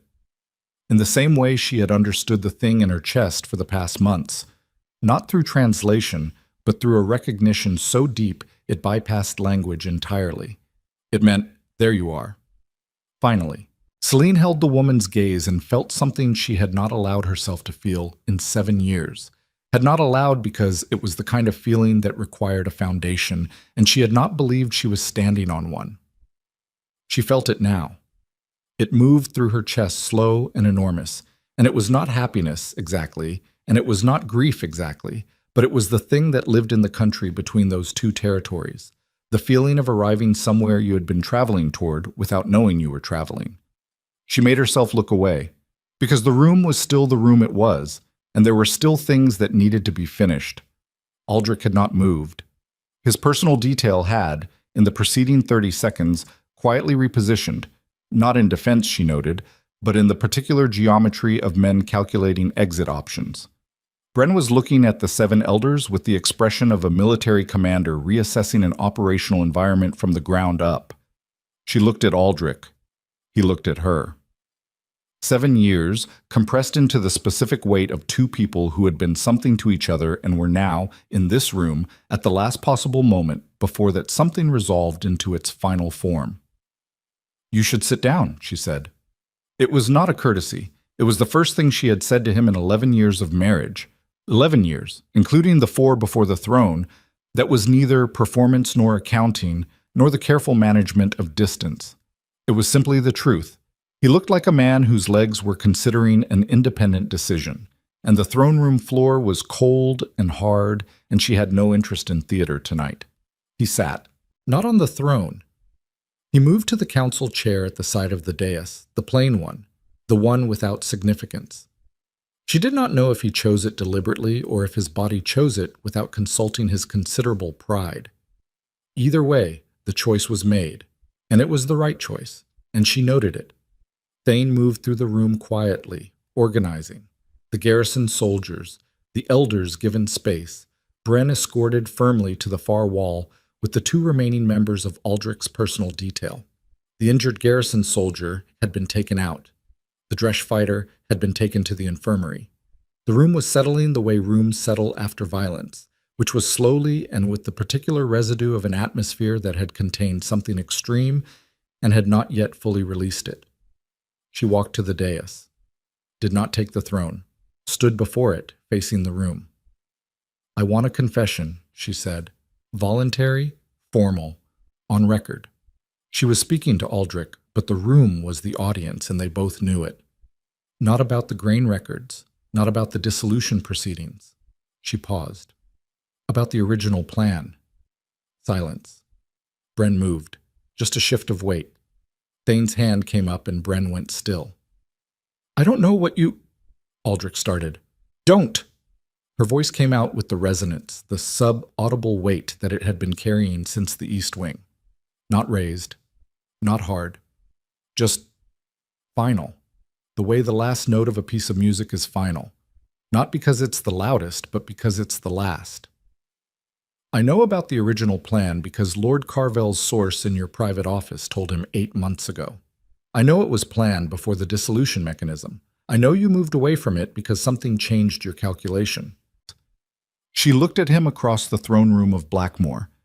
"I want you to say it, out loud, in this room, with witnesses." Aldrich looked at her for a long time. She watched the calculation run. The same calculation she had watched run 100 times across that face. The political weighing, the cost-benefit, the assessment of what he could afford to admit and what he could not. She watched him run it, and she watched him arrive at the end of the calculation and find, perhaps for the first time in his adult life, that the answer was not a number he could manage. "Yes," he said. One word, flat. The sound of a man on the other side of the last thing he was going to lie about. The room absorbed it. The eldest elder made a sound, not the one she'd made before, a shorter one, something that acknowledged the moment without editorializing. "Why?" Celine said. Not because she needed to know, because the record needed it, and because after 7 years of accounting in private columns no one could read, she was done with private columns. Aldrich was quiet for a long moment. When he spoke, his voice had lost the burnish entirely. What was underneath it was not what she had expected. Not defiance, not the cold entitlement of a powerful man cornered. It was something more ordinary and more terrible than that. It was exhaustion, the genuine exhaustion of a man who had been afraid for a very long time of something he could feel but couldn't name, and had been building walls against it in every direction for years. "Because I could feel it," he said. Even in the first years, there was something about you. Something I couldn't. It was like standing next to a door and not knowing what was on the other side and never being able to walk away from it." He looked at his hands. "I told myself it was coldness, your coldness, that you were just A woman who didn't feel things the way he stopped. I was wrong about what it was. Celine looked at him. She had not expected this. She had expected the political calculation, the managed admission, the careful legal minimum of what he was willing to say. She had not expected this. The raw, ungainly truth of a man articulating in front of 8 witnesses and 7 northern elders the specific shape of his own cowardice. She did not feel sorry for him. She wanted to be clear with herself about that, in the private columns, the real ones. She did not feel sorry for him. What she felt was more complicated and less satisfying than sorrow, which was the feeling of looking at a person who had done enormous damage and finding that the damage had a comprehensible source, and that the source was, at its core, something as old and as human as fear of the unknown. It did not make the damage smaller. It made the person human. Those were 2 different things. The nobles of the Crown Council, she said, shifting register, will be assembled at first light. The confession you have just made in front of these witnesses will be documented and presented. The original dissolution proceedings are suspended under emergency authority. She looked at Thane. He nodded once. You will remain in your residential quarters under garrison supervision until the council convenes. Aldrich looked up at her. Something moved through his face. Not hope, she didn't think. It was past hope. But a question, and she understood what the question was, and she decided to answer it. I am not going to have you executed, she said. That was never what I wanted. It was never in any version of my accounting. She held his eyes. What I want is for you to not be in this castle and not be in this kingdom in a position of power over anyone ever again. The North has frozen territories. You've used them before to punish enemies. I find that appropriate. He nodded once. It was the nod of a man accepting a verdict he understands is just, which was different from the nod of a man accepting a verdict he is forced to accept, and the difference mattered to her in a way she had not entirely anticipated. She turned away. The interview was over. Thane moved, and Aldrich's detail moved, and the room reorganized itself around the end of what had just been completed. The eldest elder's name was Vora. Celine learned this in the East Garden, in the gray hour before dawn, where they had gone by unspoken agreement, away from the throne room and the garrison and the complex machinery of a political transition beginning to turn. The garden was dead still, frost on the bare stalks, the moon starting its descent and casting a light that was thinner now, less absolute, preparing to hand the world back to the sun. Vora sat across from her on the stone bench and did not treat her like a queen, which Celine found, to her own surprise, more comfortable than any formal treatment she had experienced in 11 years. The first emergence is always the hardest, Vora said. Her voice had the quality of stone that had been polished by water for a very long time. Not smooth, but worn into something that fit the hand. After that, it becomes yours. Not something that happens to you, something you carry. Like an inheritance, Celine said. Like a responsibility. They're not always different things. Vora looked at her steadily. You did not lose control tonight. The power is strong in you, but you are stronger than it. We have seen heirs who were not. A pause. Your mother's line ran very clean. Celine was quiet for a moment, the garden, the frost, the thinning moon. Tell me about my mother. Vora told her. Not everything. There was not time before dawn for everything, but enough. A woman who had understood what she carried and made certain choices about how to carry it, who had married into a court to keep the bloodline safe through a dangerous political period, and who had died before she was able to tell her daughter what she had left her, who had apparently looked at a 6-year-old child with silver-edged eyes and known and said nothing, because the timing was not right, and the timing, with the Moonfang line, was everything. Celine listened, felt the shape of it settle into the private columns, not as data, not as accounting, but as something warmer and more permanent than either. The kind of thing you carry not because you have to, but because you want to. She would have liked tonight, Vora said. She would have been appalled by the Dresh mercenaries in the corridor, Celine said. Vora's face moved into something that was, on a face that had not appeared to have much practice with the motion, a smile. That too, she said, but she would have liked what came after. Mart. The Crown Council assembled at first light. All of them, as Celine had directed, the lords, the commanders, the crown steward, Lord Karen, who had voted against her and who arrived with the expression of a man preparing to sit inside a burning building and simply endure it. They filed into the throne room and found it as it was every morning, tallow candles, yellowed standards, cold stone, and found the queen in the throne, not standing before it, not at the foot of the dais, in it, because she had put herself there at first light before anyone arrived, and the physical fact of her in that chair, with the silver-eyed steadiness of someone who had come through the longest night of a very long life and arrived at the other side intact, resolved several political calculations in the room before she said a single word. Lord Bren looked at her and then looked at the garrison soldiers positioned at every door and made the assessment she had known he would make, which was the assessment of a man who had backed one position and was now costing out the price of transition. She let him cost it out. She let all of them cost it out in the 30 seconds of silence that followed the last council member taking his seat. Then she spoke. The events of this night are documented. The confession of King Aldrich regarding the original nature of his intended action against the Crown Queen is witnessed and sealed. The contracted Dresch entry force has been neutralized, and one surviving member is currently providing information about the contracting party, which will be shared with this council upon completion. She looked at each face in turn, methodical, the way she had always done everything, but without the careful neutrality she had maintained for 7 years. Just clear, just direct. The specific directness of someone who has stopped having anything to manage. The king has formally abdicated his active authority pending council review.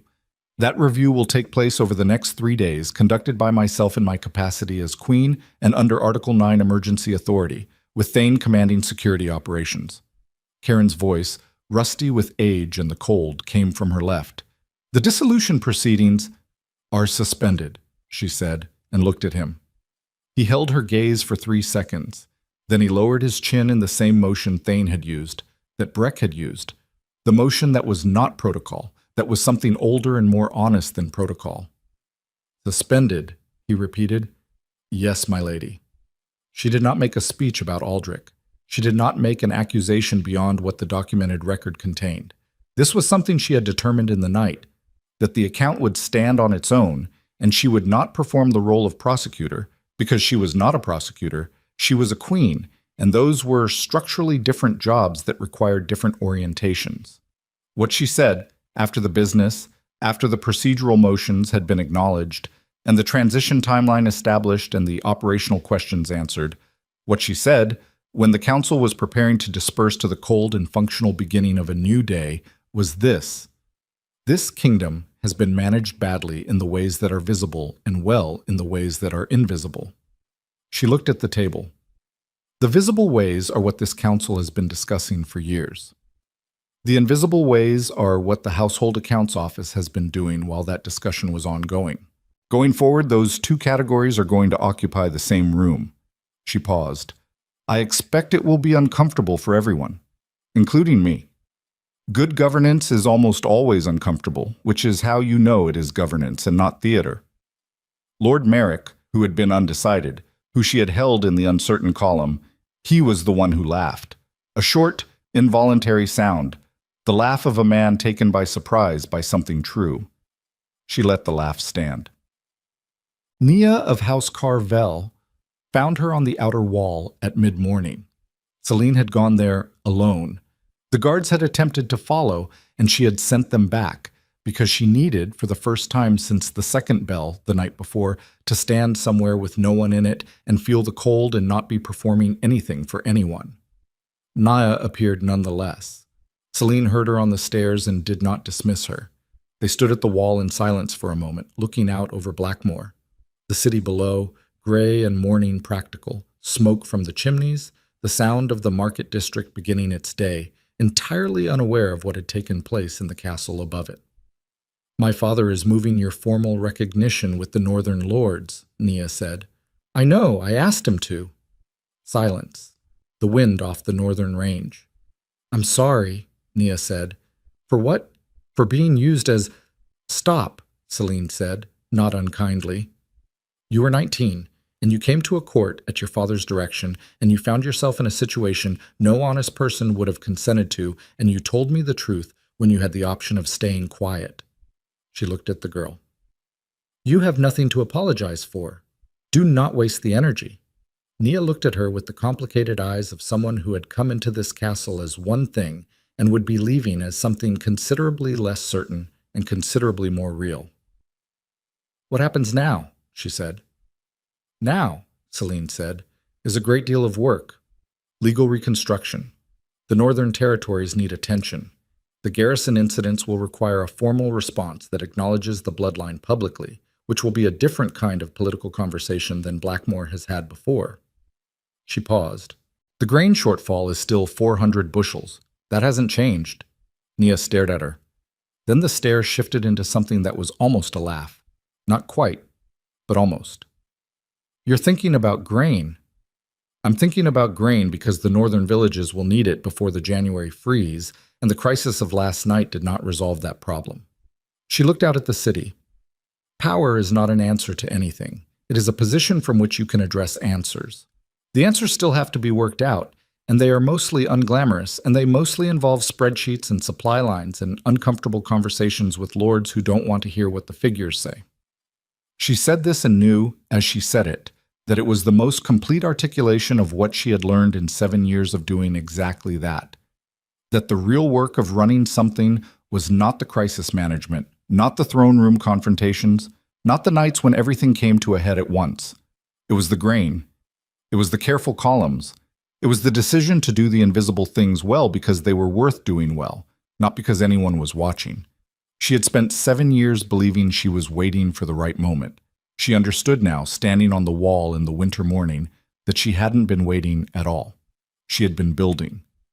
And the building, the 6 years of household accounts, the 2 years of source cultivation, the decades of archived garrison reports she'd been reading since she found the false panel in the writing table's lower drawer, had been the point, had always been the point. The bloodline and the full moon and the silver eyes were real, and they were hers, and she was glad of them. But what had walked her through last night was not only that. It was the grain records. It was the charter. It was 34 years of paying exact attention to things that powerful people decided were beneath their attention, which turned out to be, as it turned out to always be, the things that mattered most. She had not survived by being stronger than Aldrich. She had survived by understanding more. She thought about her mother and the choice she had made, and the things she had left her daughter without being able to explain. She thought about Vora in the winter garden saying she would have liked tonight. She thought about what it meant to carry something enormous through the years of not knowing you were carrying it, and arrive at the other side of the carrying and find that the years had not been wasted, that the weight had built something in you, had built the specific structure of endurance and attention and refusal to collapse that turned out to be exactly what the enormous thing required of you when it finally woke. She had not known she was building herself for this. She had been building herself for this the entire time. Nia was still beside her, quiet now, reading the silence with the particular sensitivity of a young woman who had been calibrating herself to difficult rooms for as long as she could remember. The Northern Lords, Celine said, are going to need a representative from House Carvel and Blackmore on a permanent basis. Someone who understands both the Northern Territories and the court. She glanced at the girl. Your father will be needed at the fortress. He can't split his time indefinitely. Nia looked at her, understood what was being offered. Understood also, in the specific way of someone who had recently revised their entire assessment of a situation from the ground up, what was required of the person being offered it. I'm not trained for court politics, she said. No one is, Celine said. They just pretend they are. You're already ahead of them. She paused. You told me the truth when it cost you something. That is the most significant qualification for the work I'm describing. Nia was quiet for a long moment. The wind moved between them. Yes, she said finally, in the same tone she had used in the courtyard, the tone of someone stepping onto new ground and deciding not to test it before trusting it. Yes, I can do that. Aldrich left before the second day ended. She did not watch him go. She was in the household offices, going through the grain records with the crown steward. When the horses went out the north gate, she heard them, tracked the sound the way she tracked all sounds now, felt the moment when they passed through and the gate closed. 11 years. 11 years of her life organized around a man who had been afraid of her from the beginning and had turned that fear into a weapon and aimed it at her for 7 of those years. And the whole time she had been building something he couldn't see in the columns he never read. She felt the leaving. Let it sit in her chest for exactly as long as it needed to sit there, which was not long. Not because she was suppressing it. She had spent 7 years suppressing things and was finished with that particular practice. But because the weight of it was smaller than she had expected. Not small, just sized correctly, at last, against the actual dimensions of what had happened. Grief was not the right word. Relief was not the right word. What it was, more precisely, was the feeling of a load you had been carrying becoming, finally, visible to you. Becoming something you could set down and look at and say, yes, that was heavy, and now it is on the ground, and I am standing upright without it. She was standing upright. That was the primary fact of it. The 400 bushels, the crown steward said from across the office table. He was a decent man, the crown steward, and he had the qualities she had come to value above almost any other in the people around her. He could move forward. He could take the ledger as it was and work from where it stood without requiring everything prior to be resolved before the next column could begin.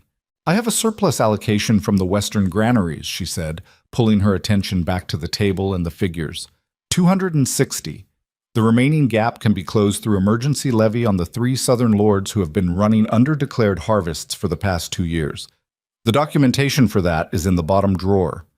The crown steward opened the bottom drawer, found the documentation, read it with the expression of a man finding something remarkable in a very ordinary place. You've had this for how long? He said. 4 years, she said. He looked at her over the documents, took a breath.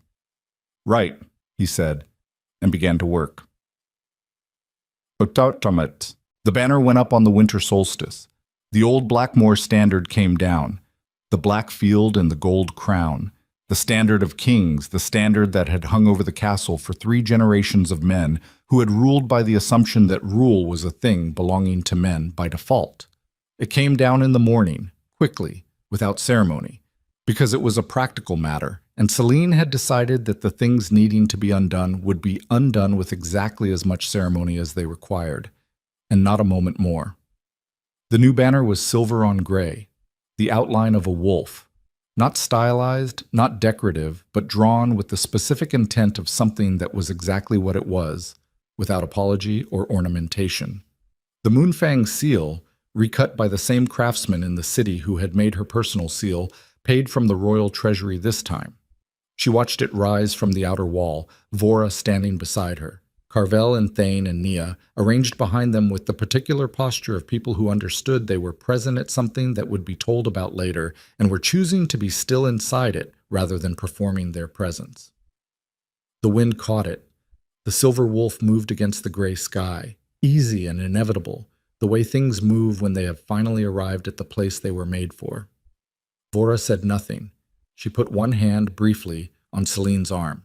Not a gesture of congratulation, not ceremony. Just the specific warmth of one person beside another, which was all it needed to be and everything it was. Celine looked at the banner, felt the cold, the specific winter cold of the Northern Territories, which she had lived in the shadow of for 11 years, and which had finally arrived at her walls in the form of 7 elders on horseback and a history longer than the castle she was standing in. She had not been saved. That was the thing she was most clear about, standing here in the cold with the banner overhead and the city going about its mourning below her.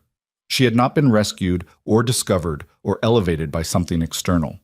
The power was hers, had always been hers, inherited and patient and waiting for the person it lived in to come fully into herself. What she had done was grow, slowly and under enormous pressure, into the full dimensions of what she already was. There was no version of that process that was not painful. There was no version of it that did not require the 7 years, the quiet watching, the private columns, the patience that was so complete it looked like surrender to everyone who only saw its surface. She understood now that the most significant things she had ever done in that castle were not the things that had happened last night. The most significant things were the years of doing the invisible work well. The grain records and the charter and the garrison reports and the source and the chancellery and the relationship with Thane and the careful accumulation of every piece of information that a woman who was supposed to be furniture had no business having. She had been told she was cold. She had been told she was broken. She had been told, in the accumulated language of 7 years of deliberate diminishment, that the qualities she carried were deficiencies, that her silence was weakness, her patience was passivity, her refusal to perform distress was evidence that she had no interior life worth acknowledging. She had let them say it, because the truth of what she was had never required their acknowledgement to be true. And because the people who tell you that your stillness is emptiness are almost always the people who are afraid of what your stillness is keeping quiet. She was done being quiet. She was also done performing loudness. That was not the alternative to silence, and it had never been. The alternative to silence was simply speaking, directly when it was needed, with the full weight of what she knew and what she had built and what she was. And then returning to the work, which was always the work, which was the grain and the charter, and the invisible things done well in the rooms where no one was watching. The banner moved in the wind. Below, the city of Blackmore went about its mourning, and in the northern territories the elders were riding back toward the Ashwood with the message that the air had woken. And in the office below the wall the crown steward was working through the 4th column of the grain documentation.